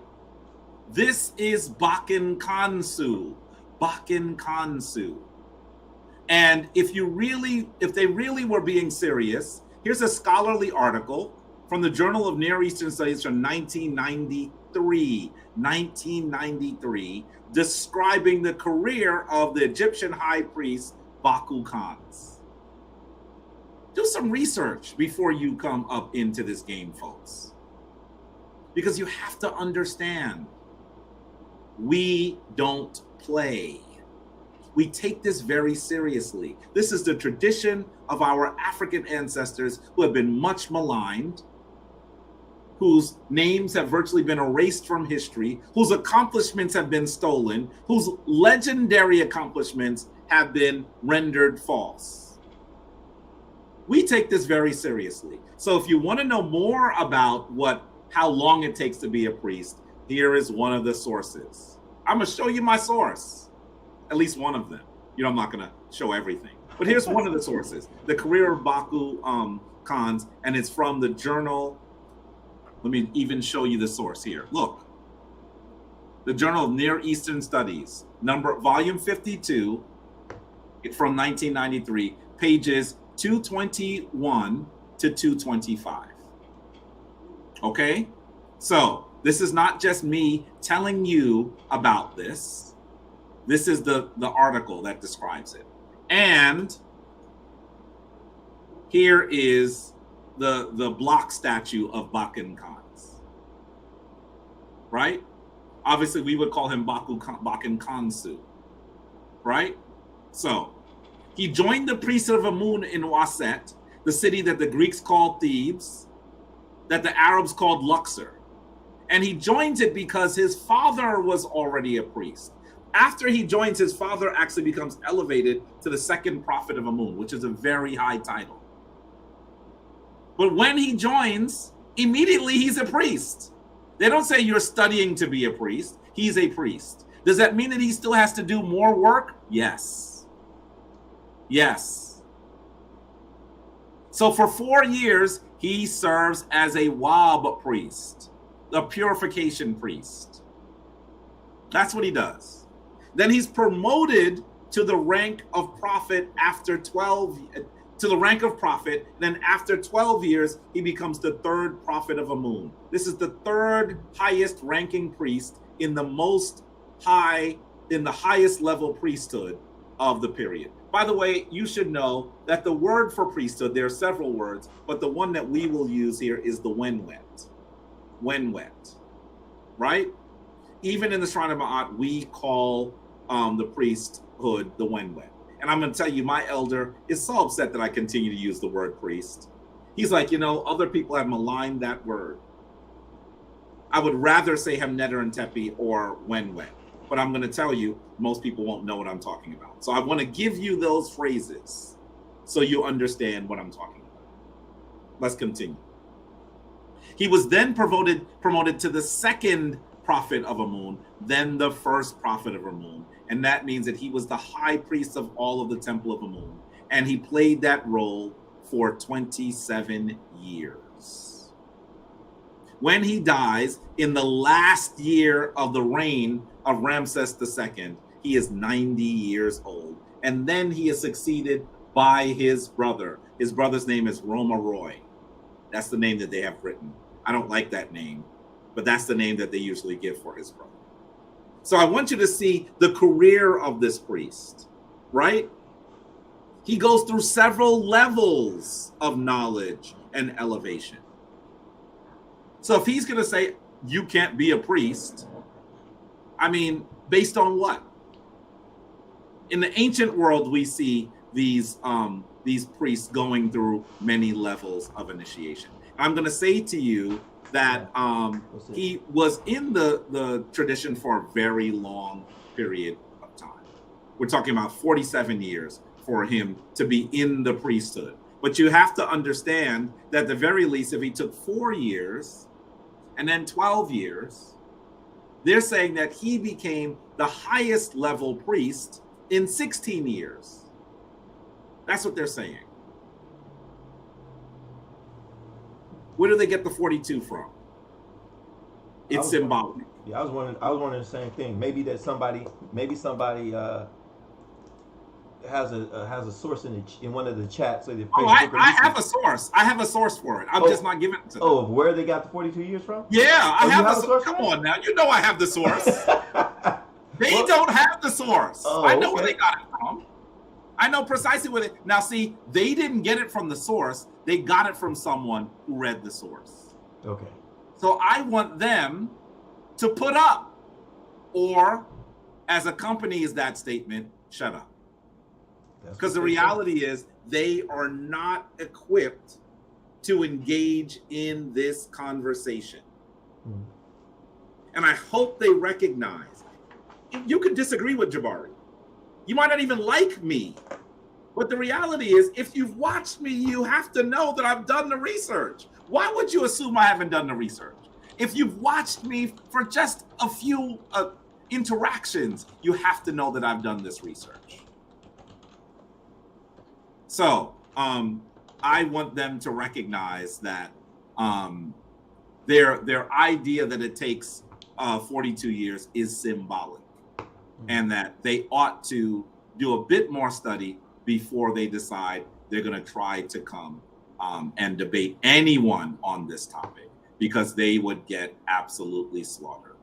That's the challenge. And here's the deal. The first thing that we could even do, San Daniel, when they say these sorts of things, we could simply say to them, okay, so you have a number of ideas about Kemetic Priest. Can you name 3?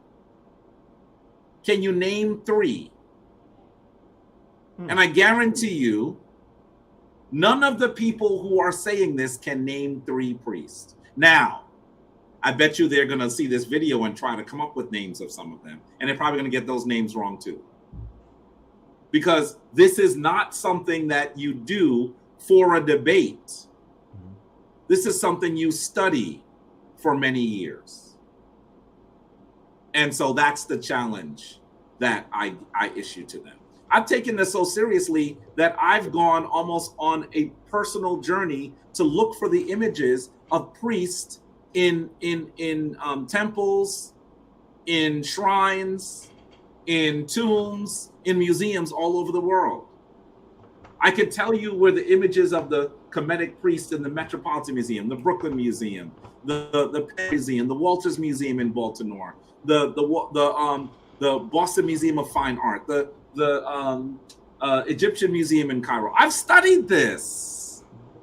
There's a fine statue of an astronomy priest in the Louvre. That I sent to my priest, because we are studying this. I would love to see them even try to replicate the name of the person. Well, here's the thing. They can't use Imhotep. They can't use Imhotep. No. That's the only one they'll probably know. The only one they'll probably know. And you can't use Moses. I'm telling you that this is ridiculous. By the way, I could have talked to you more about the life of Imhotep. I'm sure they're not familiar with the life of Imhotep. I don't think anybody really is. I mean, the most of what people know, or I know Imhotep is you know, the king he was under, and the step pyramid that he constructed first out of stone. But as far as his life, I know nothing else more about him. Imhotep stands in a line of 13 architect doctor priests. And Imhotep argues that his father was far more great than he was. For those of you who are more interested in Imhotep, Jabari has a full lecture on Imhotep. And you should know there are 2 books that you should get. You should get Imhotep, the Father of Medicine by Jameson B. Hurry. Jameson B. Hurry. I'm looking for it here. My initiates and priests are probably laughing right now because often when I'm sitting here and they say something, they see my neck craning all around the room. I'm sitting in a room that has thousands of books that I've collected over virtually more than my adult life. That's how long. There are thousands of books in this room. I don't take this lightly. So that's the one book that they should get. And they should also get Imhotep the African. Imhotep the African. And that one is by oh goodness. Oh man, if he knew that I had spaced on his name, he'd be upset because he's someone that I know. 2 European scholars, Imhotep the African, and I can't imagine that his name is, I can see his face.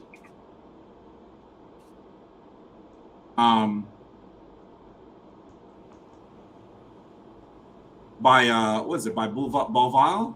Is Beauval's the one that wrote it? Beauval and what's the other brother? Robert Beauval and Thomas Brophy. I remember Beauval looking at the cover. Beauval and Brophy wrote that book. So I want you to know that those are really good books on Imhotep that you can read, right? But the fastest way to learn some of the information on Imhotep is that Jabari has a full lecture. I've done research on this for a really long time. It's really important for us to acknowledge that there's a lot for us to learn.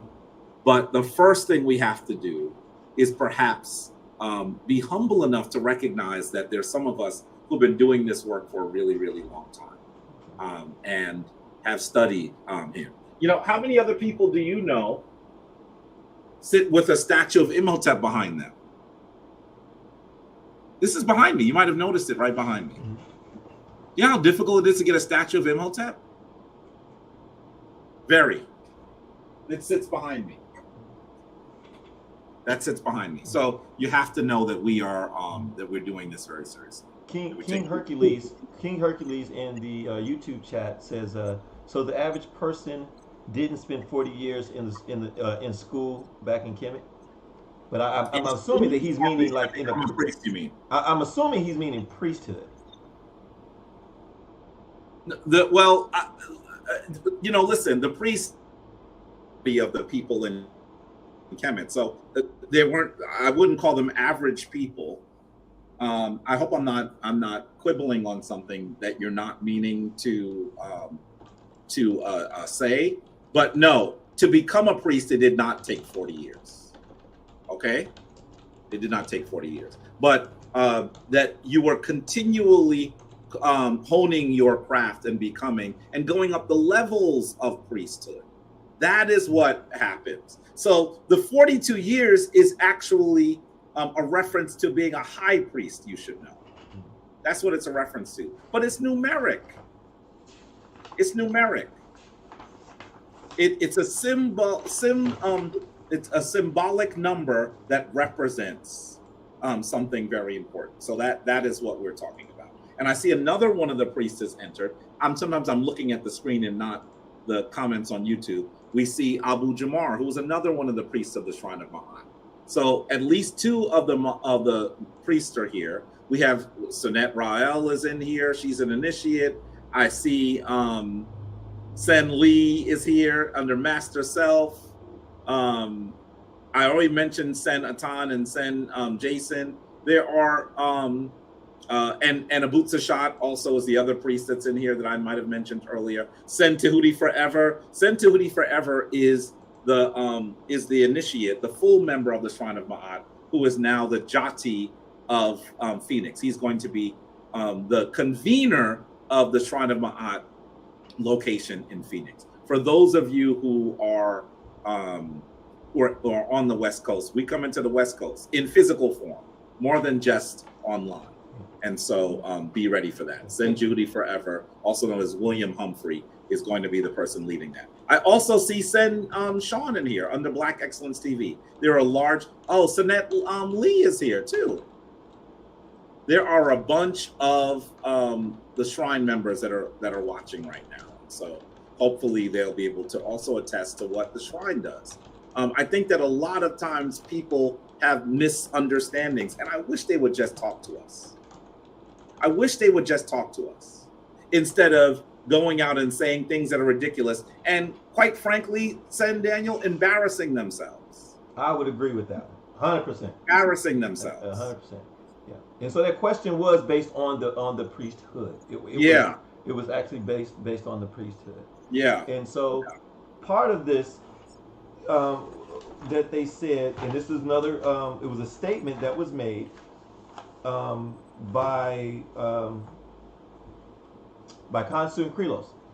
They said that you're not supposed, I think it was mainly by Krelos, but it says, you're not supposed to do secret society ceremonies outside in public, and Jabari's doing them in the park. That's the stupidest thing that you could possibly say.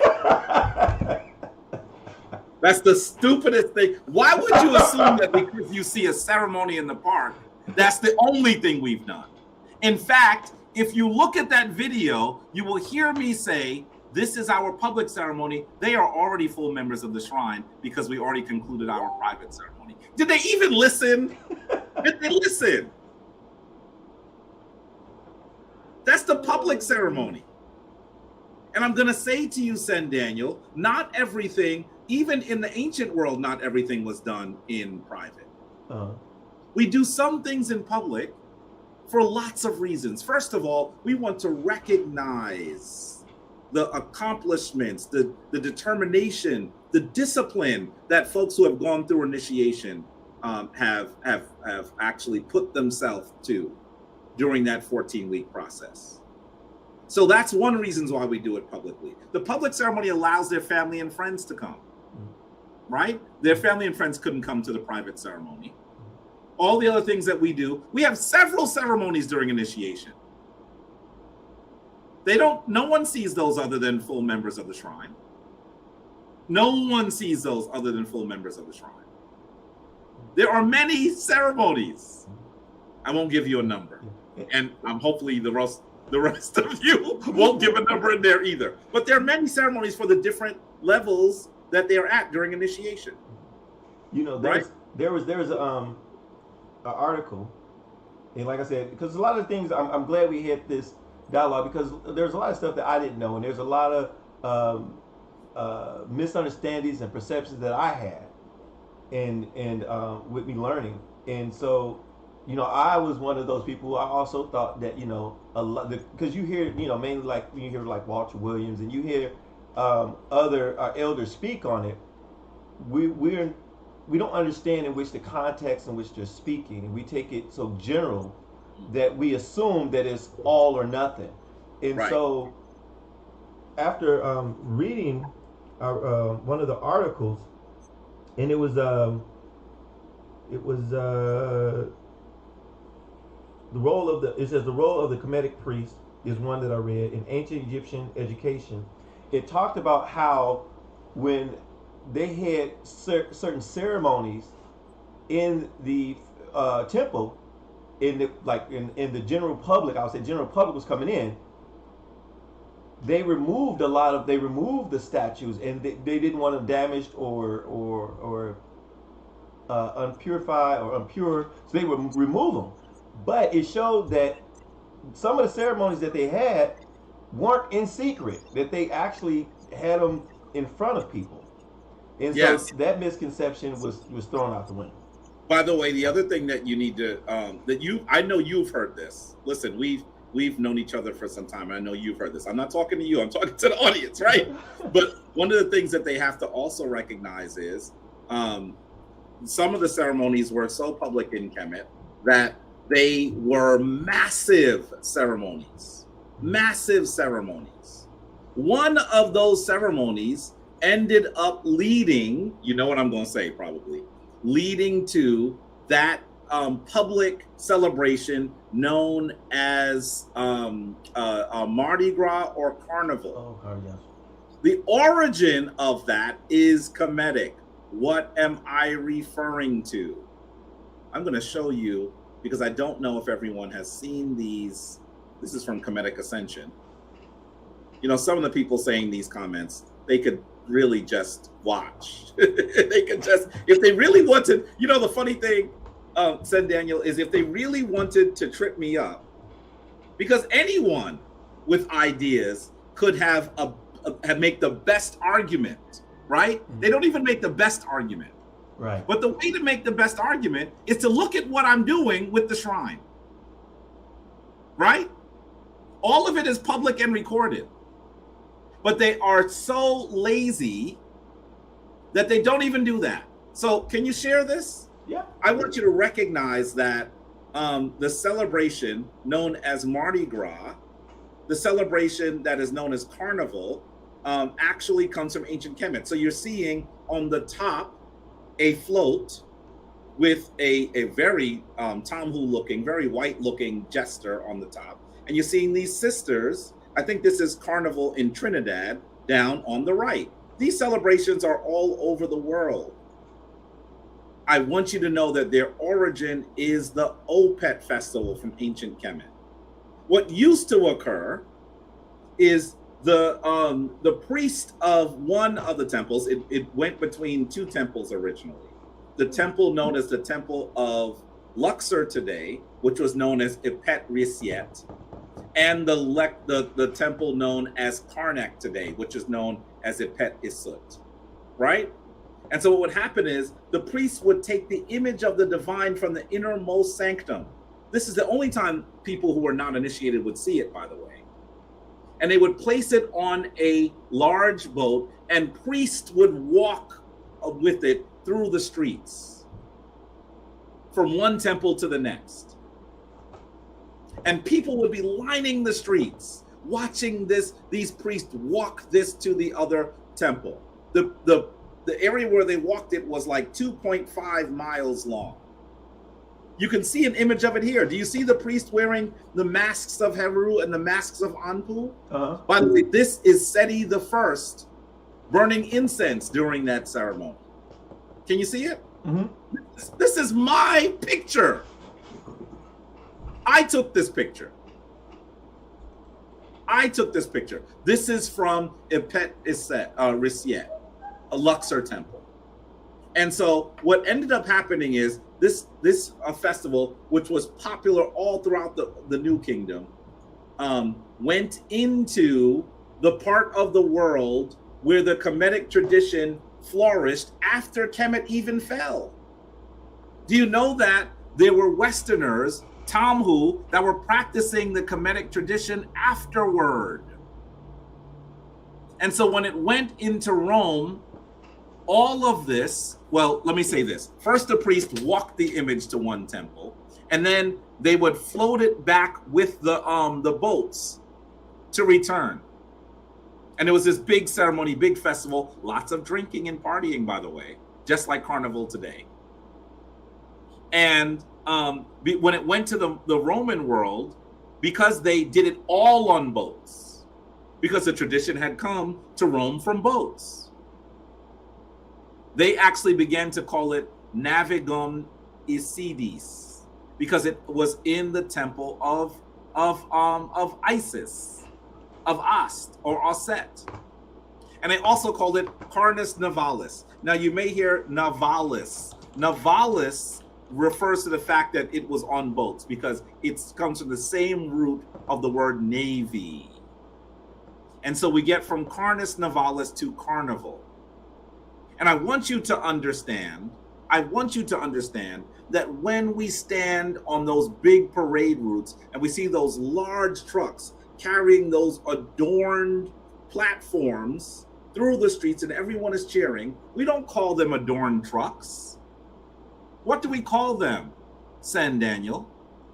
Floats? When you see them going by, what do we call them? Floats? You said floats? When you're floats? We call them floats. Why? Because the ceremony was utilize boats. It is an echo of the earlier ceremony. So when you say that ceremonies in ancient Kemet were not done in public, you have allowed your ignorance to get far ahead of your study. Allow your ignorance to be in private and your study to be in public. How about that? So that when you say something, you'll say it in intelligence rather than ignorance. You can't tell me about the Kemetic tradition.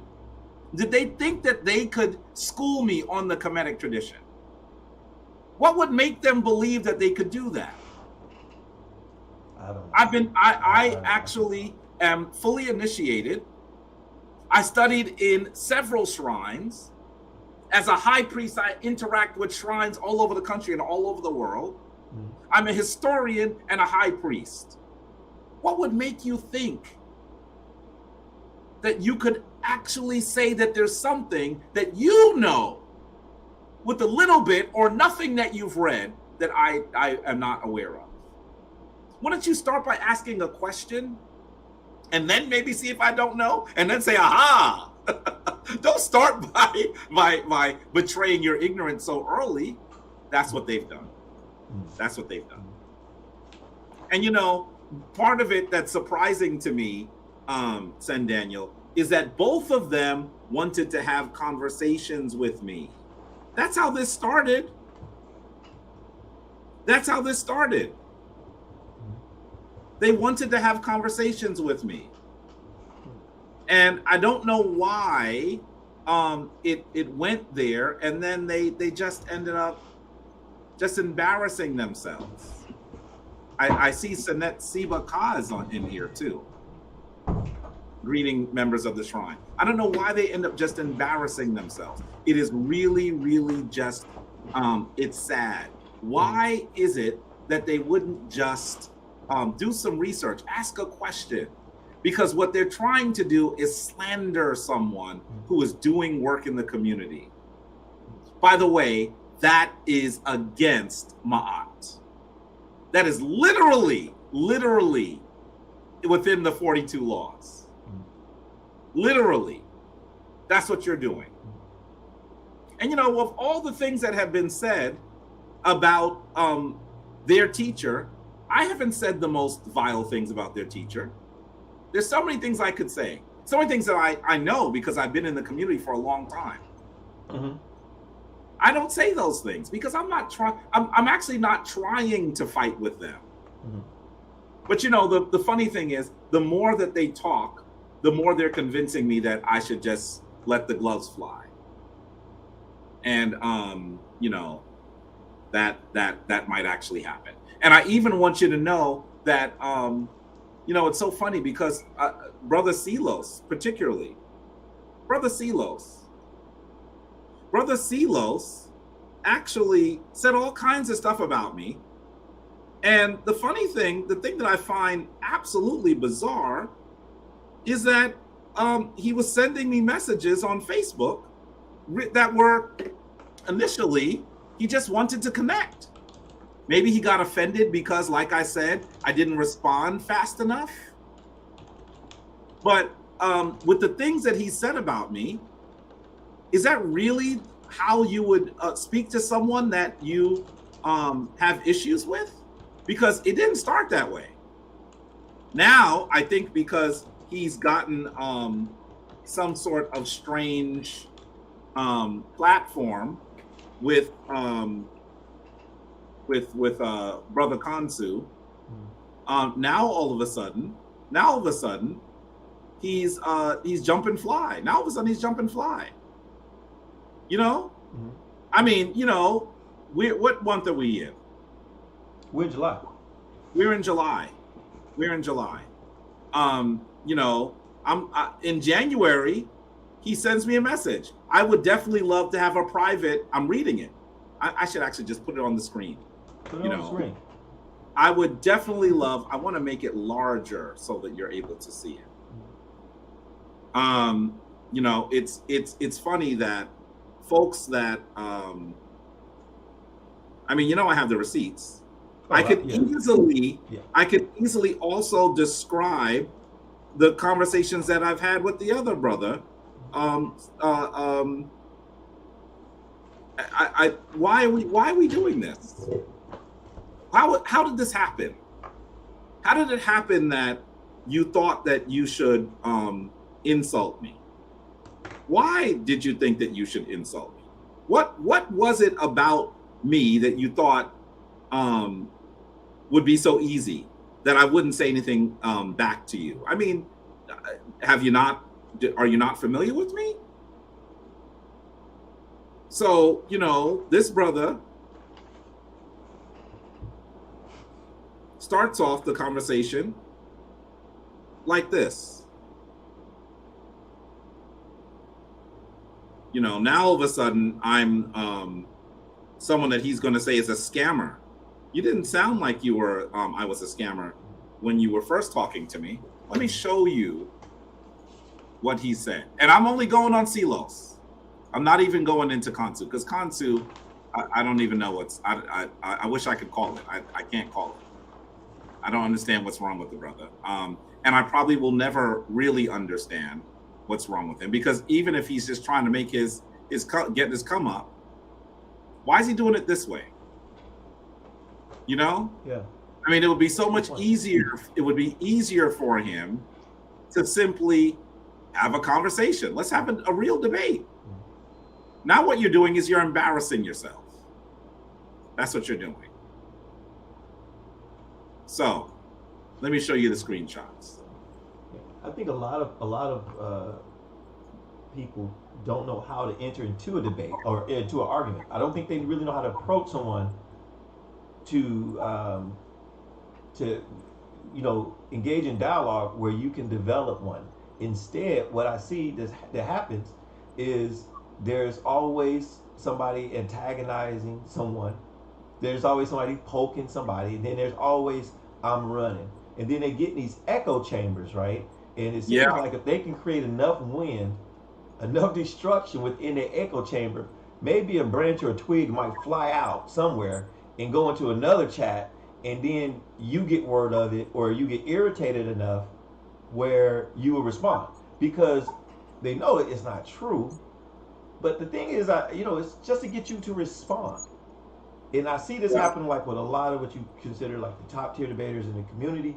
You will have that person who's just coming in, and then then the person who's been there, put in the work, is now running. You've been running from me for years. Then you say, hey brother, I talked to you one time. This time we talked for 2 hours. And you could have said something then. But the narrative is you running. You've been running from me. Yeah. It's kind of crazy. It really is crazy. It really is crazy. And regardless of what you can say about Jabari Osaze, the one thing you can say is I don't run from anybody, right? Yeah, I would say that. Take a look at this. This is from Silos, right? Mm-hmm. Silos Congas.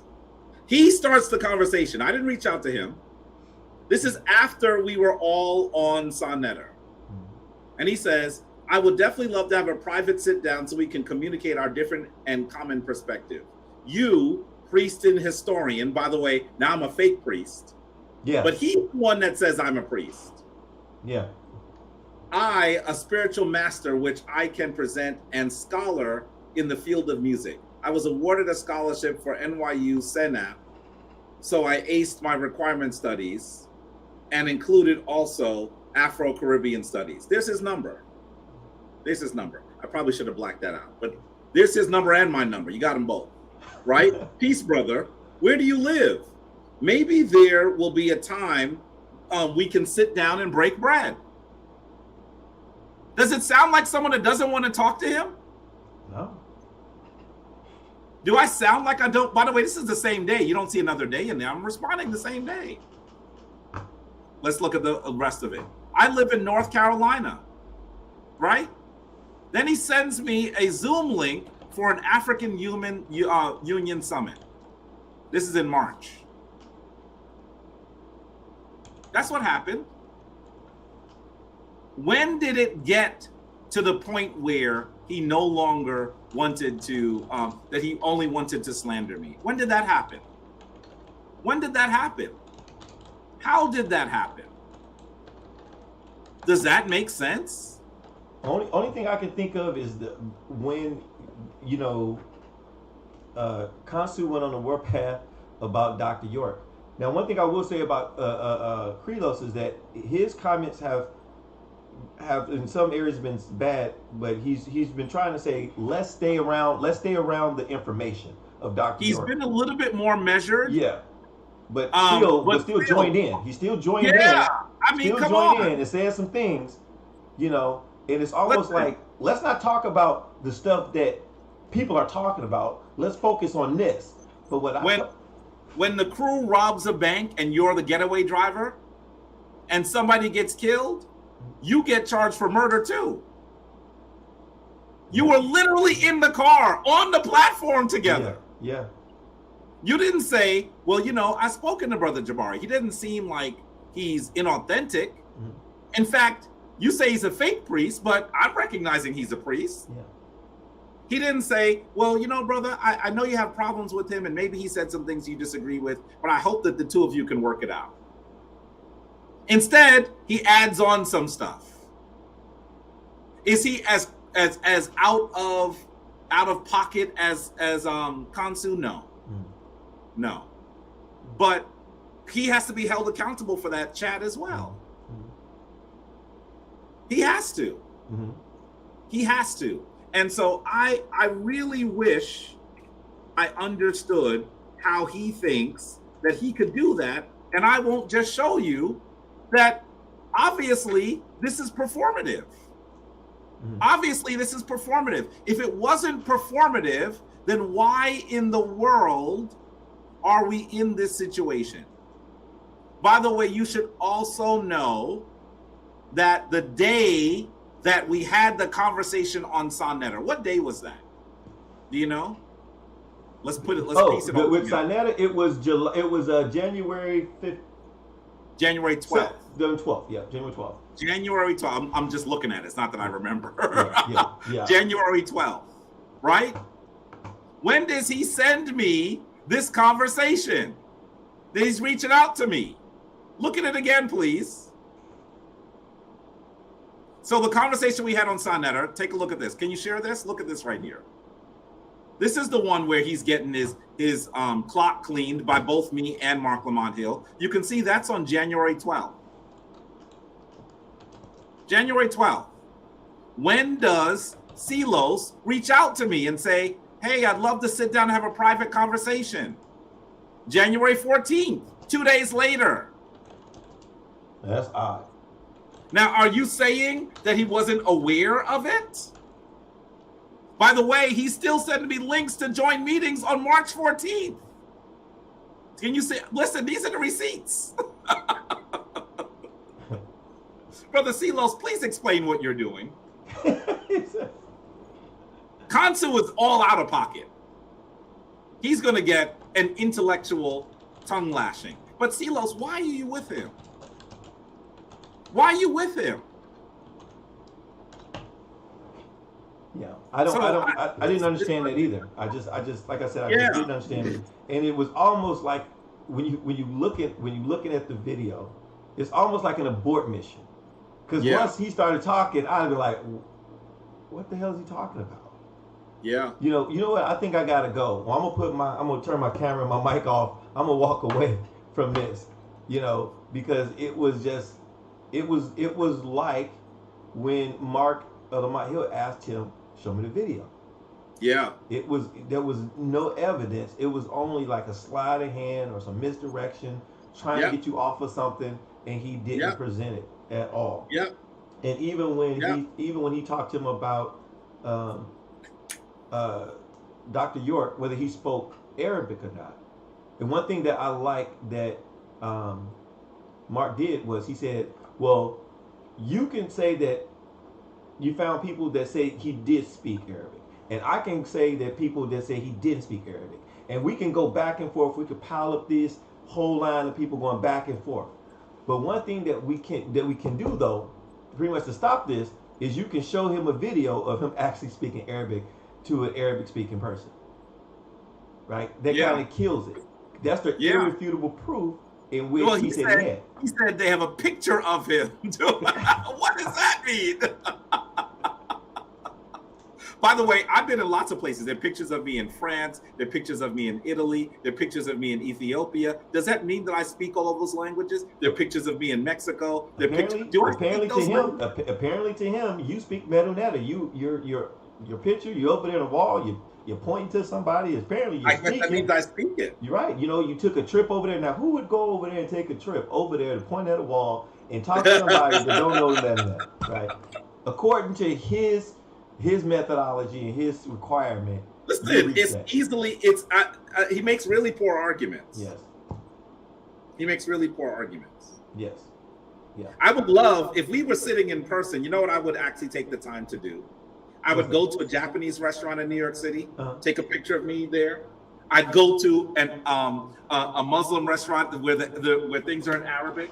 I'd take them all and I would say, by the way, Kansu, did you know I speak this? He would say, why are you saying that, brother? Then I would just play his video and say, I just want you to know how flimsy your intellectual ability is. Mm-hmm. There's no one in the world that would actually believe what you just said.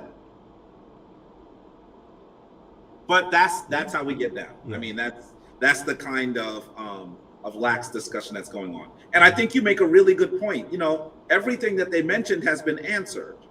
Yes.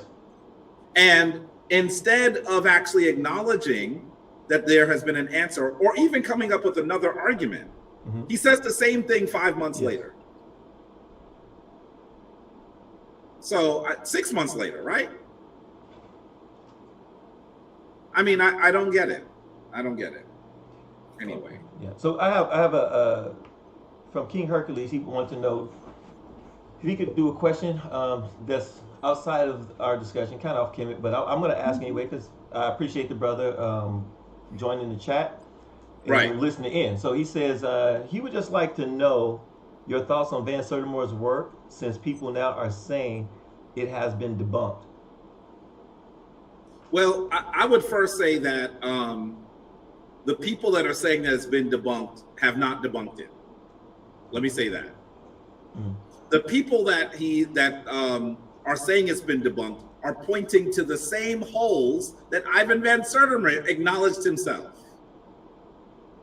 Ivan Van Sertimer always said that there needed to be additional work, additional scholarship done on these issues, right? And I think that that's what we need to do. We need to do additional work to be able to prove definitively that Africans made journeys to the Americas. Now, let me say to you, I believe that we did. I think if you look at all of the extant information, we should believe that we did. You know, my thought on that is I've had discussions with, you know, Melvin Jefferson from Team Osiris. I've had discussions with people even from the Lions Ends before on this same subject. And my thought is that, you know, they built huge ships, right? So one of the books that we have when you start talking about Chronicles of the King, a book that everyone should get, I showed it on my thing. It was one of the books that Jabari had listed in his classes that I purchased. And it talks about boats, right? They have these 100-foot boats. Like, so most people think like, okay, well, they was in these little, you know, I don't know, rice rafts or something. But these were huge boats that they went through, that they built, and that they were actually on the ocean. They were selling because they were doing trades in different parts of the land, from, you know, all the way from South Africa to what we call the Middle East and in India, in turquoise, copper, and silver, right? And so my thing was that what would make us believe that they lost these migration routes over the years, if a person went to to these islands that's off of the east coast of Africa, what makes you think that they didn't continue going? Because these islands weren't populated during Pangea. You can't prove that, right? So we can only assume that this happened after Pangea, and they went to these islands or these different lands, after that. My only thing with this, and this is only my thought, is I think that when they talk about, well, they went ahead boats to make it off the west coast of Africa and things of that nature. I say that, well, people got to understand that when we start talking about these tides, because they actually charted the currents, it's only really rough, toward the shore where the bottom of the ocean floor comes up, right? Once you get past that, the ocean is pretty smooth unless there's a storm. So that's one thing. The other thing is, my thing is, what I postulate is that who says they went from the west coast of Africa? What's not to say they went from the east? So those are just the reason why they cite the west is because of one of the kings that relinquishes, Abu Bakr the first, relinquishes his title to travel the Atlantic Ocean. Right. And he does not return.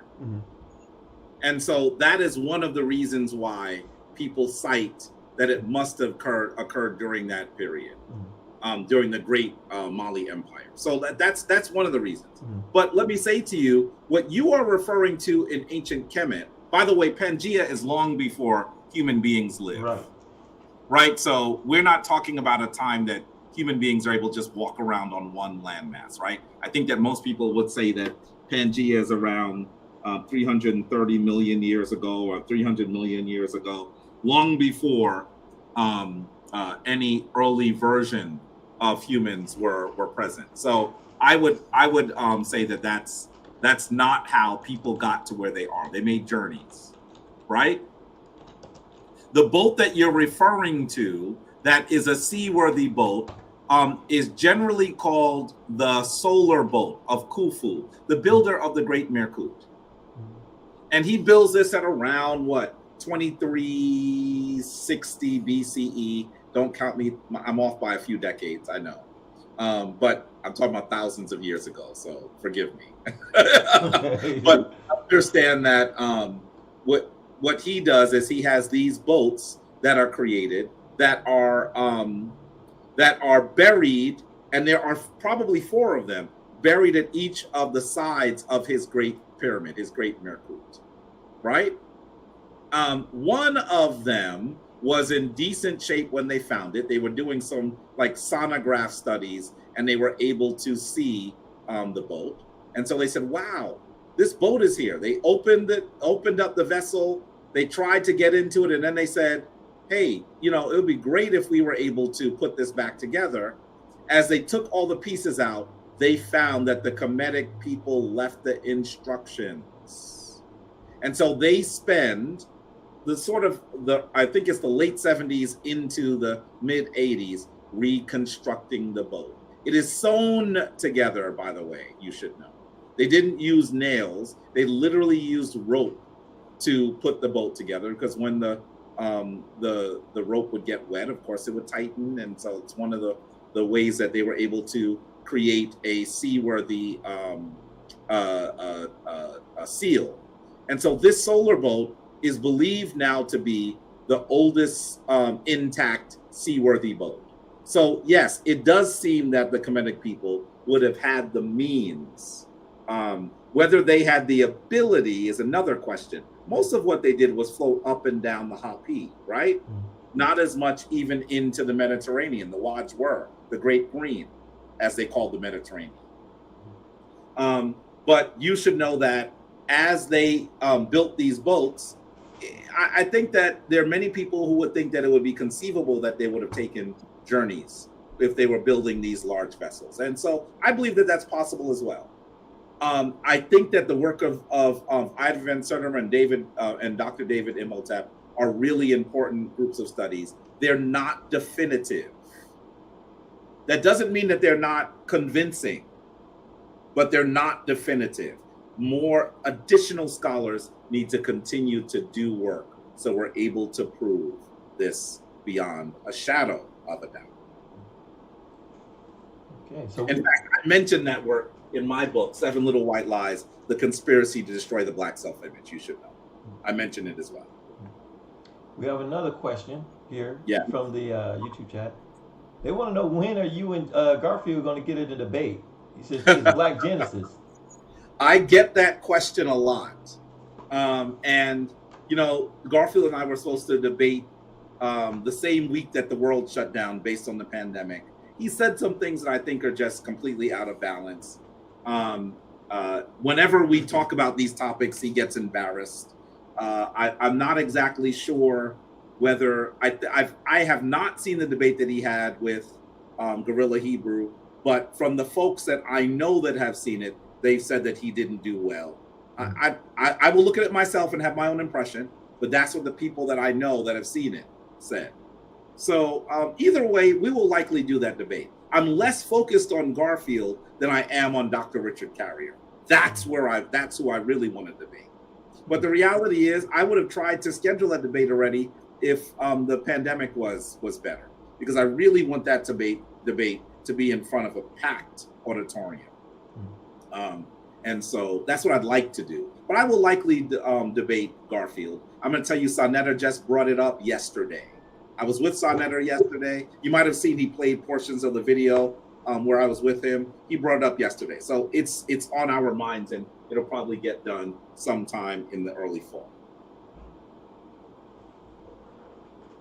Yeah, I know a lot of, people want to see you get in debate with a few people, and I think Richard Carrier would be a really great headlining debate. Right? Yeah, it kind of takes us out of the the conscious community a little bit, and it's more of a scholarly debate. I've watched Richard Carrier a few times on his debates, and people have actually used some of Richard Carrier's arguments, and when they bring up things that he said, what I'll tell him is, if you listen to Richard Carrier, what he'll say is, he won't give a definitive. He just saying that you can't say that it didn't happen.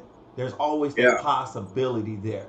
And so I think with a scholar, it would make a really interesting, and a lot of it is just going to be on the flow of the conversation, right? And the presentation of your sources compared to what we're normally seeing, right? Because you're able to talk and start saying sources, right? Just books and who did it, and look, oh, there's a book there, and you start talking, right? Compared to just reading verbatim something on a screen. I think it brings a lot more, not only entertainment value, but educational value. Because now I'm listening and I'm learning your thoughts on this instead of just the author's thoughts. So you can point it out to me, but you tell me. So I think, and I listen to Richard Carrier, I think that'll be a great debate, and hopefully that gets set up soon. Now, can I say to you, I actually have a lot of respect for Richard Carrier's work. I read his massive tome on the historicity of Jesus. I mean, it's massive. We talk about it. If you don't have it, we're talking about a gigantic text. I read this long before he ever said the crazy stuff he said, long before he was paid to slander me, to say ridiculous things. Here's his book. Whoa. Look at this book. Whoa. This is drowning you with information right there. Yeah, on the historicity of Jesus.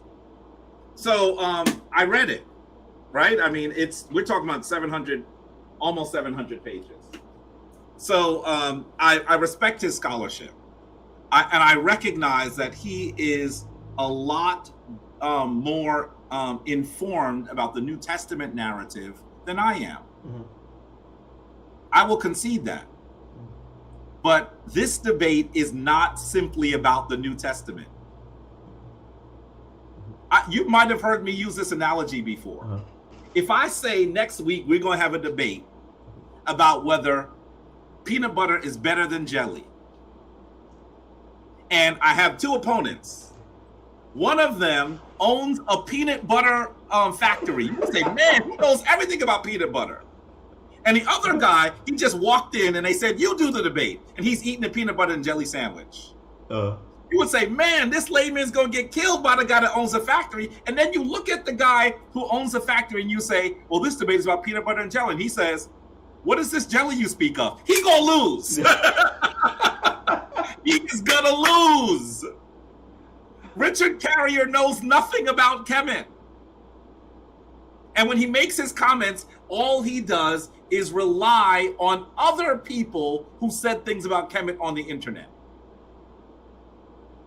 Richard Carrier is not prepared for that debate.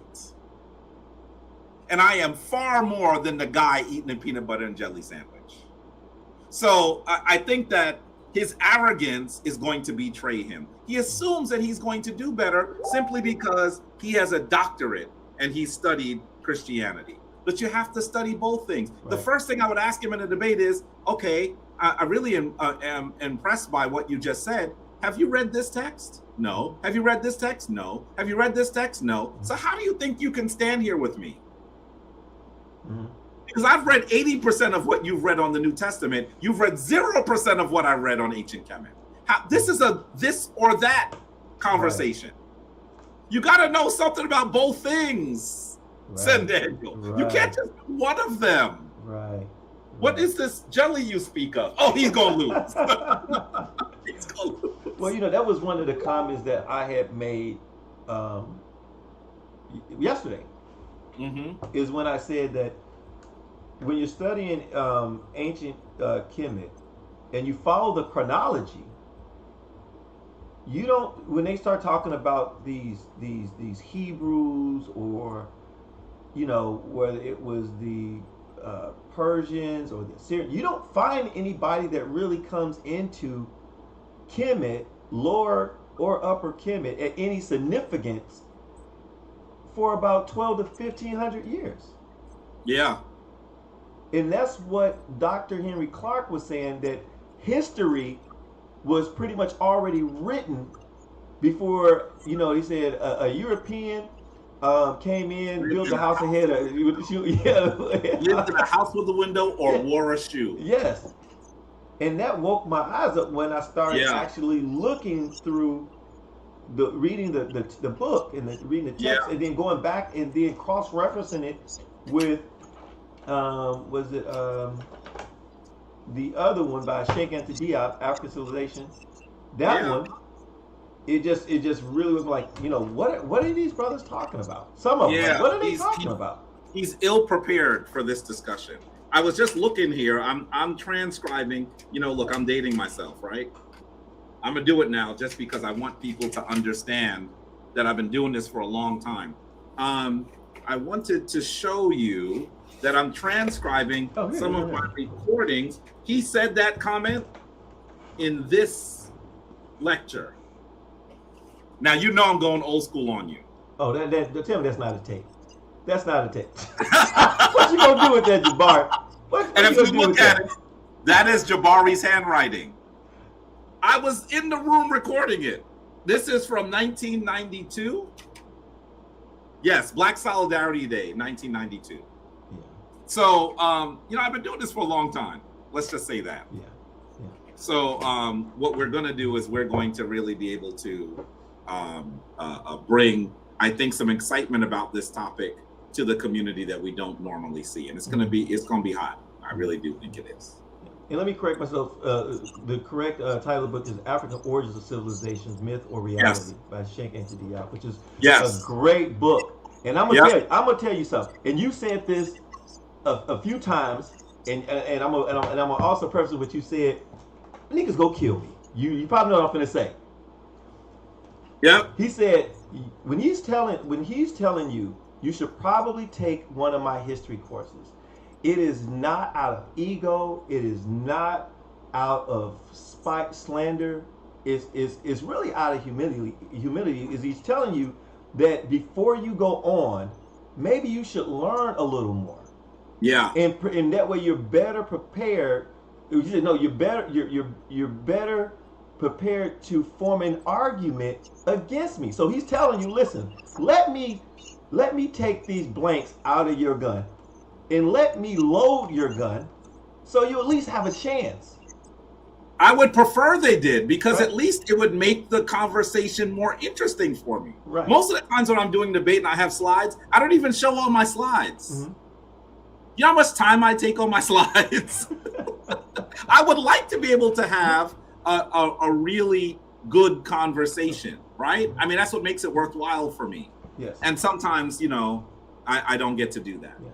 And that is really frustrating. And they say, and I can understand, and sometimes I can say you must be driving your wife, Dr. Nika, crazy as well, because when you start talking about time and getting paid, like somebody says, well, he's charging X, Y, and Z for these things, and people don't understand that. And I say this, and I don't mean to put any slide to anyone, but if you ever took a college course, whether mm-hmm. it was at a junior high school or at a university or state school, we're not even talking about post. Books. These books that I'm like, these are just his books, right? I have books. I still have my books from school, and a lot of them are down there. This right here. And everybody knows that when you go to school, these books, and I bought these used. This book right here, and this book right here. These books, you would spend $500 just on books. Yeah. Wondering how, everybody knows struggle, how are you going to eat? How am I going to get these books? And this is per semester as you get new classes. Send Daniel. There are books in this. I could show you one or two books in my collection that are worth more than that. Yes. So I want you to know that, I've been taking these books and I've had these books for, really since the 1980s when I started studying. Mm-hmm. Since the 1980s. Sometimes I'll be in a class and I'll tell someone to go get a book, and they'll immediately look on Amazon and say, Jabari, that book is $200. Mm-hmm. When I bought it was $15, right? Yeah. So, it's out of print now. So you struggle to get it. So, that's part of the challenge that we have.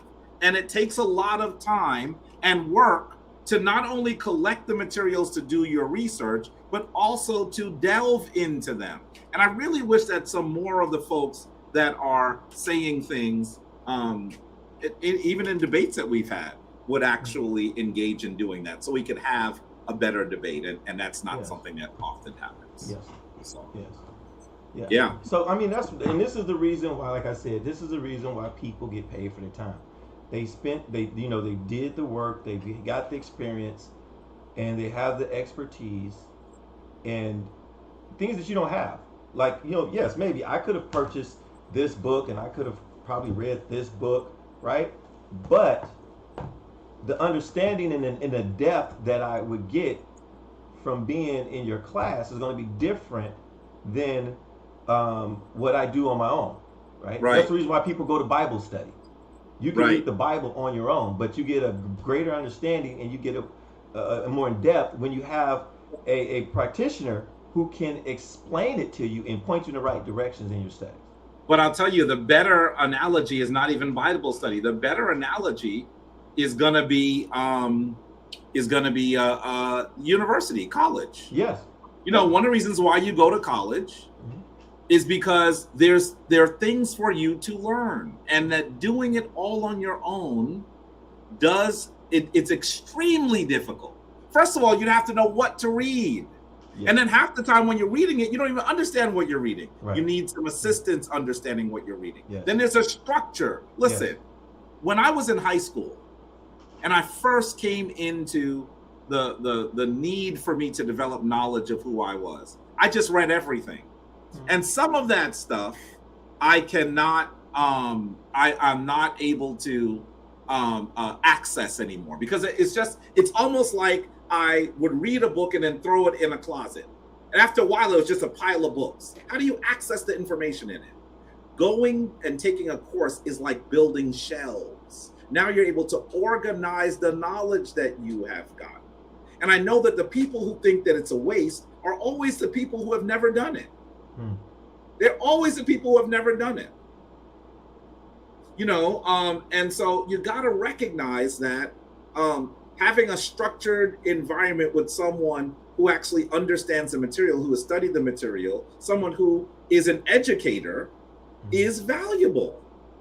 And I still get critiqued, even though my course is literally like 1/4 or less of what you would get a subpar course at a university nearby. No, it's 15%. I did the math.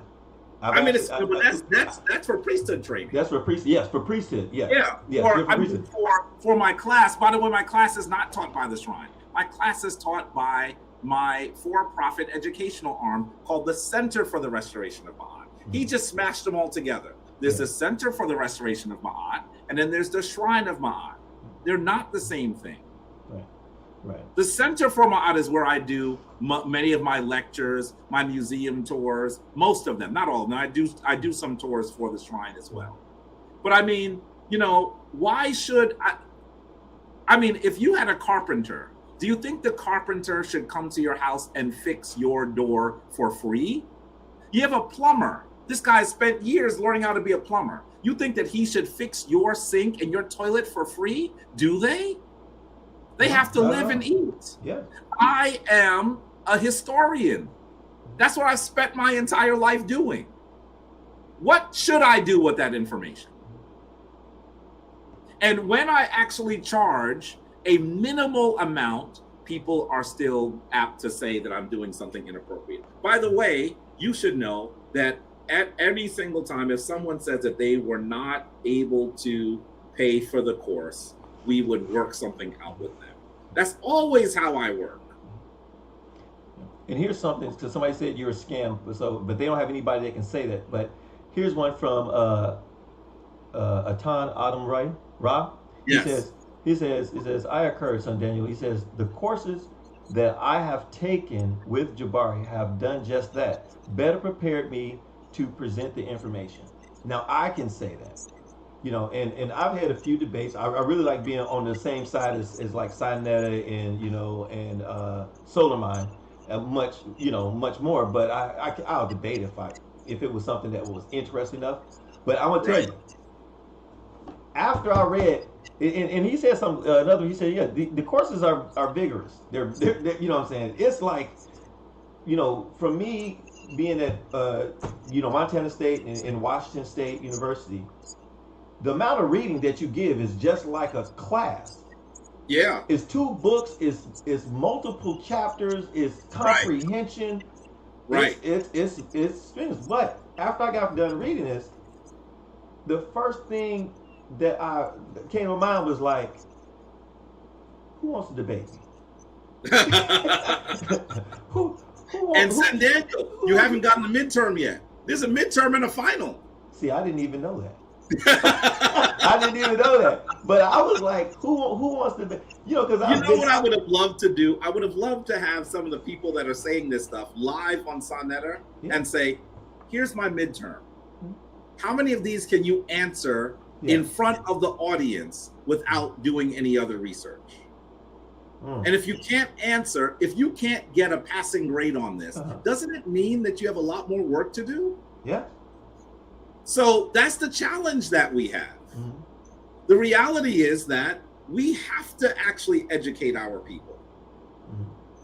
And with the amount of time that it takes for me to do it, are you telling me that I'm not a robot? It's not like you just plug me in and charge me and then put me in the closet. I have to eat. I have to live somewhere.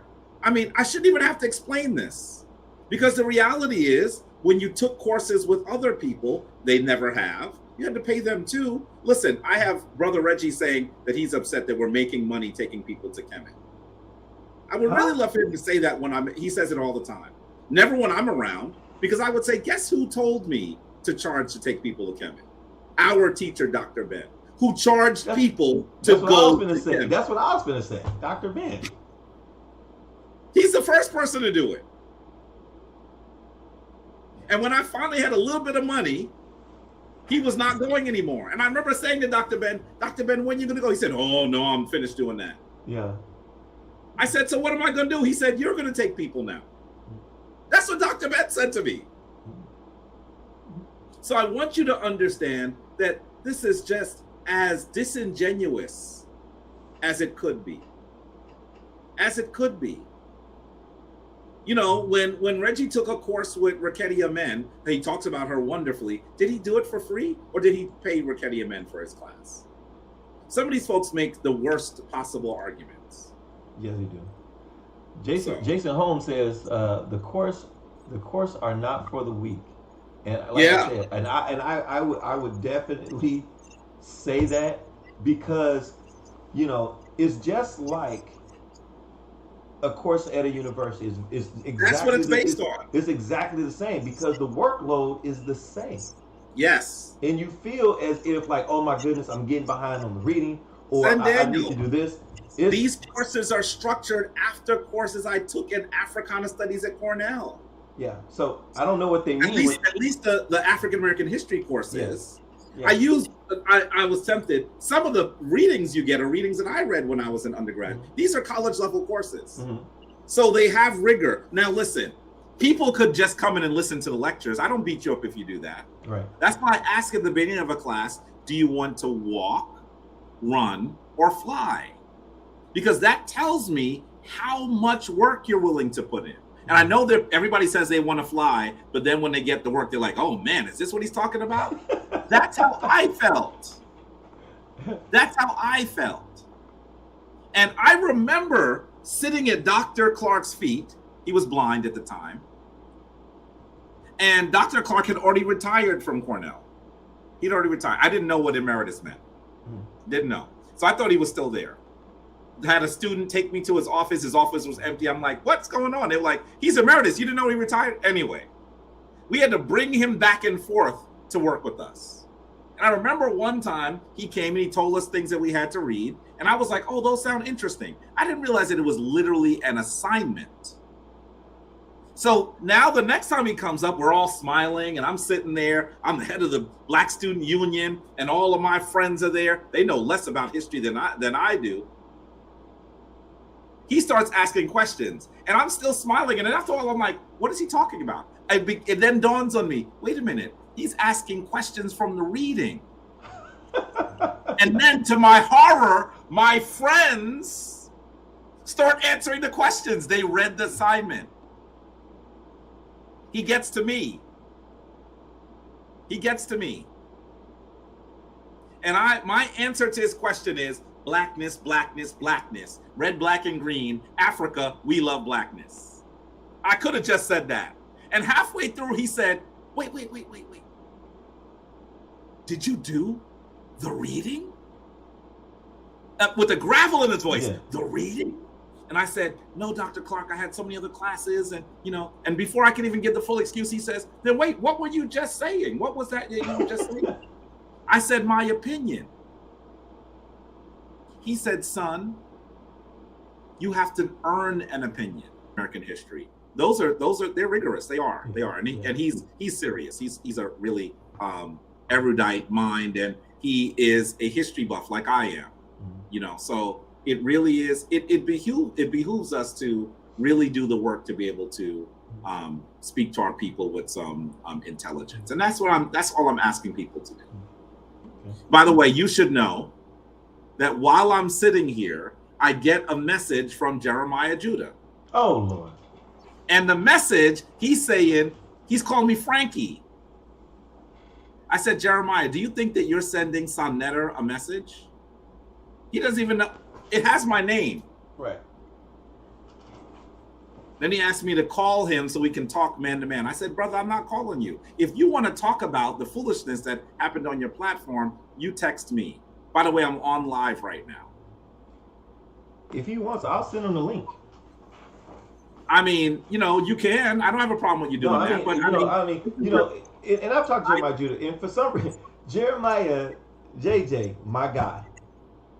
is under the impression that you're running. And based on the last debate, he's like, oh yeah, you saved him. He wasn't on point. And I'm like, Jay, come, he was on point, right? But even at that, right, in these intellectual sparring matches, you have to learn how to let go. You can't be so emotional and sensitive about your debate. Listen, I had a debate against EMAC, and I told you about this. Mm-hmm. And on record, I lost that debate against EMAC because Black Jesus Minister said, well, he said the bones of Abraham is in a cave, and you said they can't find it, but you got to deal with that. I said, huh? I said, how does that prove that the bone that he was there? He used one source, two sources. Yeah. I have 5 articles. I have 4 books, and I have 5 articles, 4 books, and I had another source. How is it that he won the debate when he said I had to prove something that he brought up? That's what they'll do. Right? And so Chris, MVP Harris, went back, and the other people looked at that debate and said, you know, you won that debate. And I talked to him the next day and said, you know, I won that debate. He says, well, you know, I didn't even know about it. And he said, whatever. I didn't keep going after Black Jesus Minister. I didn't keep going after EMAC. Yeah. You know what I'm saying? It happened. I said my piece about it and I moved on. But one thing I didn't do is I didn't antagonize or slander EMAC, because we were just entering into an intellectual conversation. That was it. It was nothing personal. Nothing that I need to troll him on. And you got to understand, this is why people like yourself who are busy, right? You don't spend all day on the internet. And you know, we're grateful that you've been on this long. We'll end soon. And you know, you have things to do and you take your time out. You don't have time for foolishness. Yeah. You just don't. I'm doing the work. Yes. You know, I'm preparing. I'm traveling in about 2 weeks to Kemet again for my 22nd trip, and then to Ghana for my 7th or 8th trip. I have to count that to see which one it is. And so I'm doing the work, right? We're taking a group of 80 people. You don't just, you know, say, hey, you want to come and then go to the airport. It takes time to do this. So I just hope that people recognize that there are reasons why I don't get involved with everything. I just can't. And, you know, honestly, I really do think that with some of the stuff I get involved with, if Dr. Ben or Dr. Clark was still around, they would tell me off. Why are you talking to that person? So, you know, that's the reality. Jeremiah Judah says, I want you to respond to my channel. I have no problem with that. And I have said, respond to lies, ignorance, and slander. Why would you allow that to happen on your channel if you want me to come back? Of course you don't have a problem. I have a problem with what you allowed to happen. That's my response. And instead of it being in a back chat where no one sees it, it's just out in the open. Of course he wants you to come and respond. Of course he does. Why would I do that? To benefit you, I wouldn't. But I'm saying if he wanted to respond, if it's something that's going to be public, I would say, you know, he gonna say Sinetta's biased, whoever. I don't get that. It's always Sinetta. Sinetta should get the reward for Fall Guy of the Year. That's what I'm gonna present him. Fall Guy of the Year, Sinetta. But you can do it here. Yeah. You have your people where it can be controlled and you know, and everything. And but you know, that's one of the reasons why when they were doing the video, and they said, you know, they said Daniel Rue, jump on. And I'm like, no, I'm not jumping on there. First of all, y'all ain't proved anything. That's one. Right. And 2, I don't feel like arguing with a bunch of, you know, people that really isn't saying much. It's just arguments. You want to see what they're presenting. It's just arguments, right? Yeah. And then you're jumping. So one of the things is that we were talking about. I was talking about Kansu and Krelos, and then next thing you know, we want to jump. Well, why is he ducking me? And he's running. And then so now I have another argument over here. I have one argument in front of me. I got another argument on the side. And then before I can even get past the first one, I have a second one. Then the third one comes in. And that's one thing I said I liked about Mark is when he kept telling Kansu, well, I don't want to get sidetracked. Right. We'll say, right? So handle Right. one first. So if he ever wanted to do it and he agreed to do something, I would love to host it and just put it out there so it can be an equitable discussion where it's just not dominated by one crowd. We'll see. I may do that, and I would be more apt to do it on your platform than on his platform, just because, you know, why am I? Obviously, he gets benefit from the slander. Why would I now give him benefit for the response? I mean, it's just, you know, that makes no sense. Yes. And so I think that he needs to recognize that there are consequences when you insult people that you want to have a working relationship with. Yes. There are consequences. Yes. And so he needs to live through the consequences. Right. So that's the deal. Okay.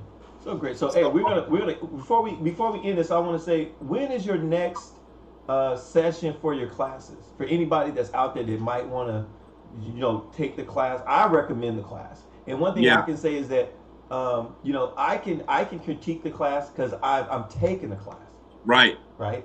And believe me, if the class wasn't worth the class, I would tell you. Right. Don't take that class. Right. He just gave you a PDF. Right. It told you to, you know, I would do that. I've done that before with other people who I've looked for services and so forth. And, you know, but I can do that because I've taken the class. So if, you know, I recommend it. Can you tell them when the next class may be? The next class I'm going to teach is going to be the African American history class. It's called the Sable Struggle, the history of the African American. And so I'm going to teach that class again, probably in the early fall. And then probably somewhere around, you know what ends up happening, because I also do initiation, which I don't get paid for. I have to not teach my classes because it's hard to do both at the same time, right? Right. You know, I if people could only understand what I mean. This is what a huckster does. This is what a hustler does. This is what a scammer does. I'd have to be the worst scammer in the world. You know what I mean? It's like that brother might think he's scamming, but he's not scamming. Yeah. So, you know, that's the challenge. So that's probably what I'll do. I'll have some more museum tours coming up as well. Yeah. And folks, the museum tours, I think I've done a lot of work to be able to really take you through these collections so you can understand what you're looking at. In the fall, I'll be doing the Baltimore, the Walters Museum in Baltimore. Most people haven't been to the Walters Museum. In fact, when I did my tour there, no, I'm confusing it. Almost the only person that does the Walters Museum and the Carlos Museum in Atlanta, there was only one person that used to do tours there from our community, and that was Baba Renoko Rashidi, who is now an ancestor. When I did my tour of the Atlanta Museum, the Carlos Museum on the Emory University campus, the person giving out the tickets said, "Oh, so it's you now, huh?" And I said, "What do you mean?" She said, "Renoko was the person that used to do the tour here. He was the only one. I know he passed away. Did you know him?" And here I am in the middle of the, you know, this is like a month after he died. Oh. And it was a little hard for me to hear that.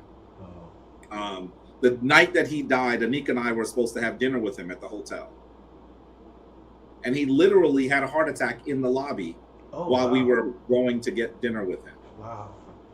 You know, we knew Renoko well. He wrote a blurb for my book. We traveled to Kemet with him several times. I did projects with him. You know, it was rough, but I will continue to do those tours. And I'm planning a Black Mexico tour, not just Kemet, not just Ghana, Black Mexico. We'll probably do Ethiopia. I'm trying to plan the Sudan and Brazil. There's a lot going on. And if you want to know more about where I'm going to be and what I'm going to do, you can look at my website, JabariOsaze.com, and also my website, our website, the Center for the Restoration of Maat. The Center for Maat is the name. Centerformaat.com. And that's for the Center for the Restoration of Maat. Hey, Jabari, have you read this book right here? Let's see. It's right here. Have you read that one? No. This is a great book. It's the Afro-Mexican Ancestors and the Nation They Conquered by Marco Polo Hernandez Chavez. Yes. This was if you could send me that one. Here are, now, you know, if I'm doing a Black Mexico tour, I pulled out all the stops and looked for the text that I need to master again. This is not one of them. This one's The Rise of Ancient Israel. That's not in the text. But look, here's Black and Brown, African Americans and the Mexican Revolution, Black Mexico, Race Society from colonial to modern times, Beyond Black and Red, Afro-Native Relations in Colonial Latin America, Africans in Colonial Mexico, and then South to Freedom, Runaway Slaves to Mexico. So these are the ones I'm rereading or reading anew. I've never read this one. This one's new. okay. And so, you know, I'm preparing. You know, here's the deal. Did I just show you? They were handy, right? Because I'm going through them now. Yeah. This is 5 texts. Could I do a tour, a Black tour on Mexico right now? Probably, with some of the things that I know. But I don't just say, hey, let's go on a trip and then take your money. Right? That's not what a scholar would do. So I think that people sometimes get that confused. It takes work to be able to do this kind of work. And so I'm hoping that people are ready for it. So if you could, I would love for you to show me that title, that book, The Afro-Mexican Ancestors and the Nation They Constructed. I'm going to definitely look for that one. Yeah. Because that's not what I have. Yeah, it was, man, I really like this. Because really quick, when I read this book, you know, because where I work, I have a lot of Mexican descendants that work with me. So when I went in, I was like telling them, they was like, you know, the etymology of the word Chino and the etymology of the word Mexican and how it was referred to first, according to Marco Polo Hernandez, they were the descendants of Africans and first Native women. And then then you have then later on they started talking about the trade, and then they said how they usurped because the first general or the first general or commander in this book who fought to help free Mexico at the time was an African. He was the African who did this. And then after they got freed, the term kind of became generalized, and then they started to repress the darker natives' history of this, and that's where you get the mestizos and so forth. In that. Aren't we talking about how expensive building these libraries is? Oh yeah. Can you share the screen? I want you to see the book he just mentioned. I just looked it up because I was going to pick it up. Can you see how much that book is? Jabari, they don't listen. They don't. And then they say he's charging for a class. Yeah. You told me the knowledge that you acquire is worth something, and the resources by which you acquire it, it is worth something. Yes. The reason why they're making this comment is because they don't value the education that they have not received. You know, just think about what do my student loans look like? What do they look like from Cornell? What do they look like? Did I think it was worth it? I have friends that came away with $200,000 of loans. So what does that mean? What does it mean? He says he can't see the price. Who can't see? Is it too small? He said he couldn't see the price. The price maybe it's too small. Yeah, the price is $139.95. $139.95. And I bought this book. And there was another book which I appreciate, is that you had this one book. What's this one? It was the book on where is it at? You had the book on Israel. It has like the stele on it. Where is it? It's probably upstairs. when I read it. That book,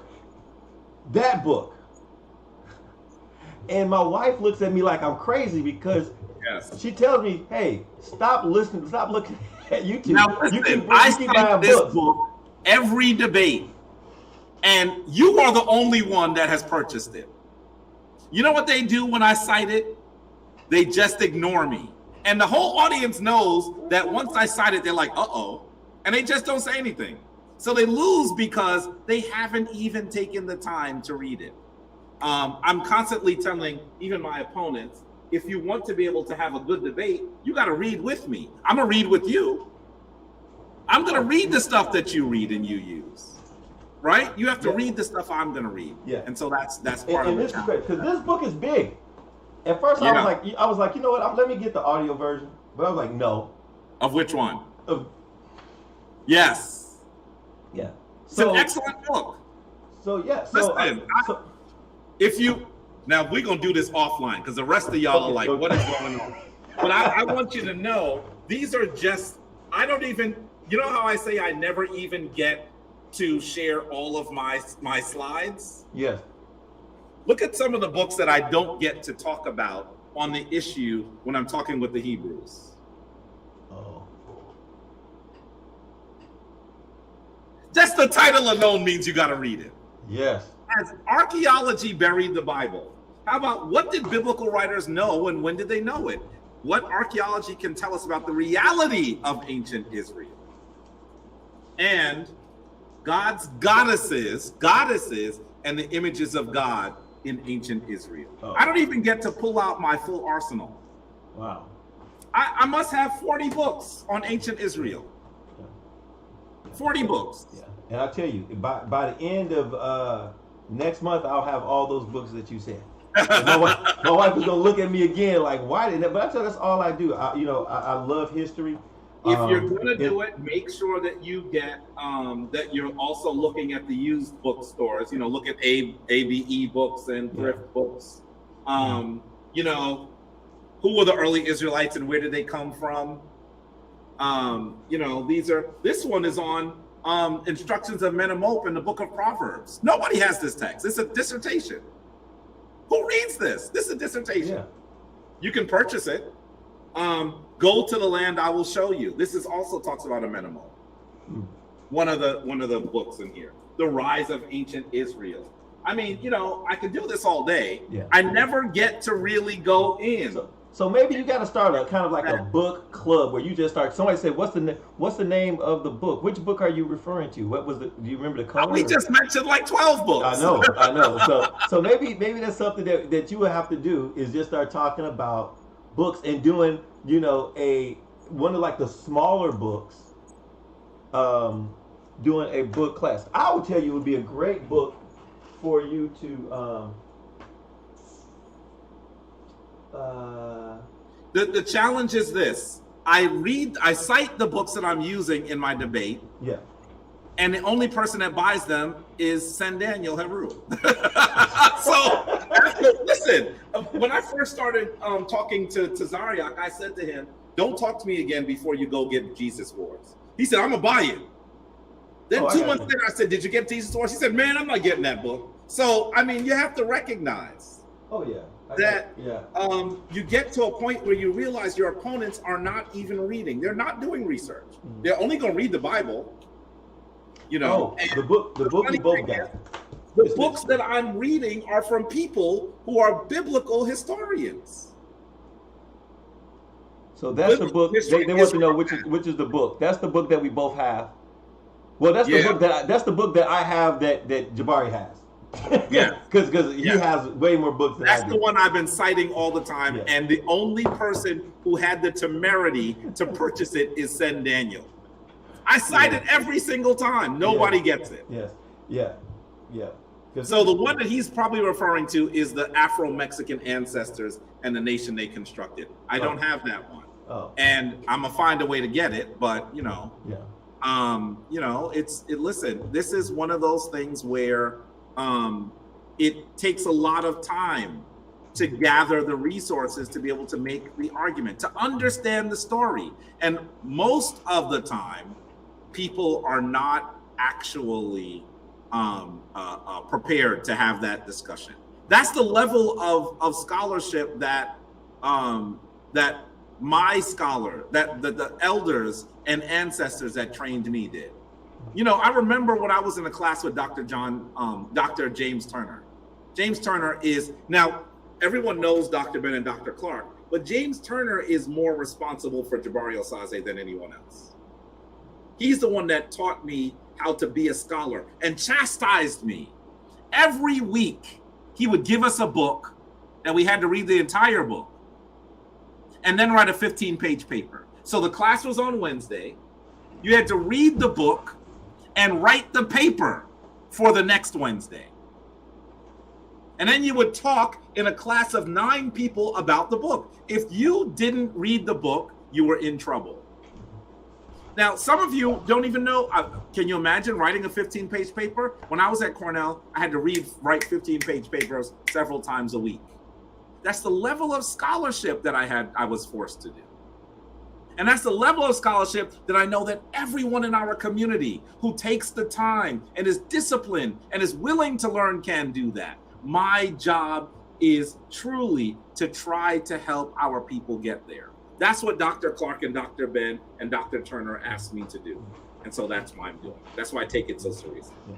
And this is one of the books I said, if you wanted to, hopefully you or Sister Nika can do like a kind of a book club. Start with a smaller book we can read.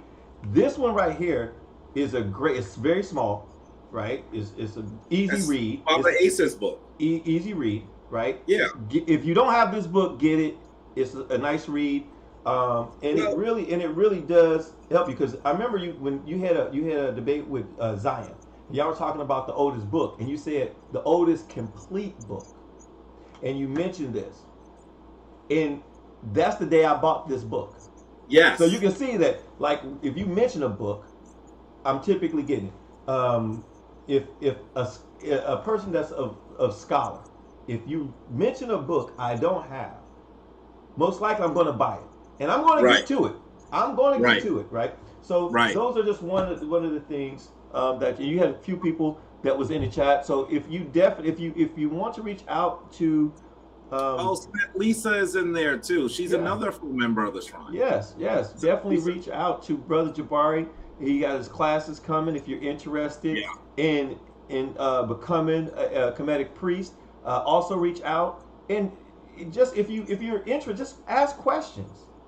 Ask questions instead of taking someone else's perceptions or biases or misunderstanding about what it is to be a Kemetic priest or a priest or what he actually does, right? And you know the funny thing, Sen Daniel, they don't even have to ask me anymore. I mean, I'm not the only Kemetic priest.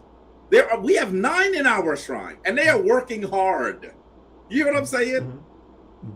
And even when they work hard, I still got to tell them off for the stuff they didn't do, because that's what my elder did. Yes. No, you're supposed to do this because, listen, the standard of ancient Kemet was excellence. How do you think they have those structures that have been standing for 5,000, 4,000, 3,000 years, even though there have been active campaigns to destroy them?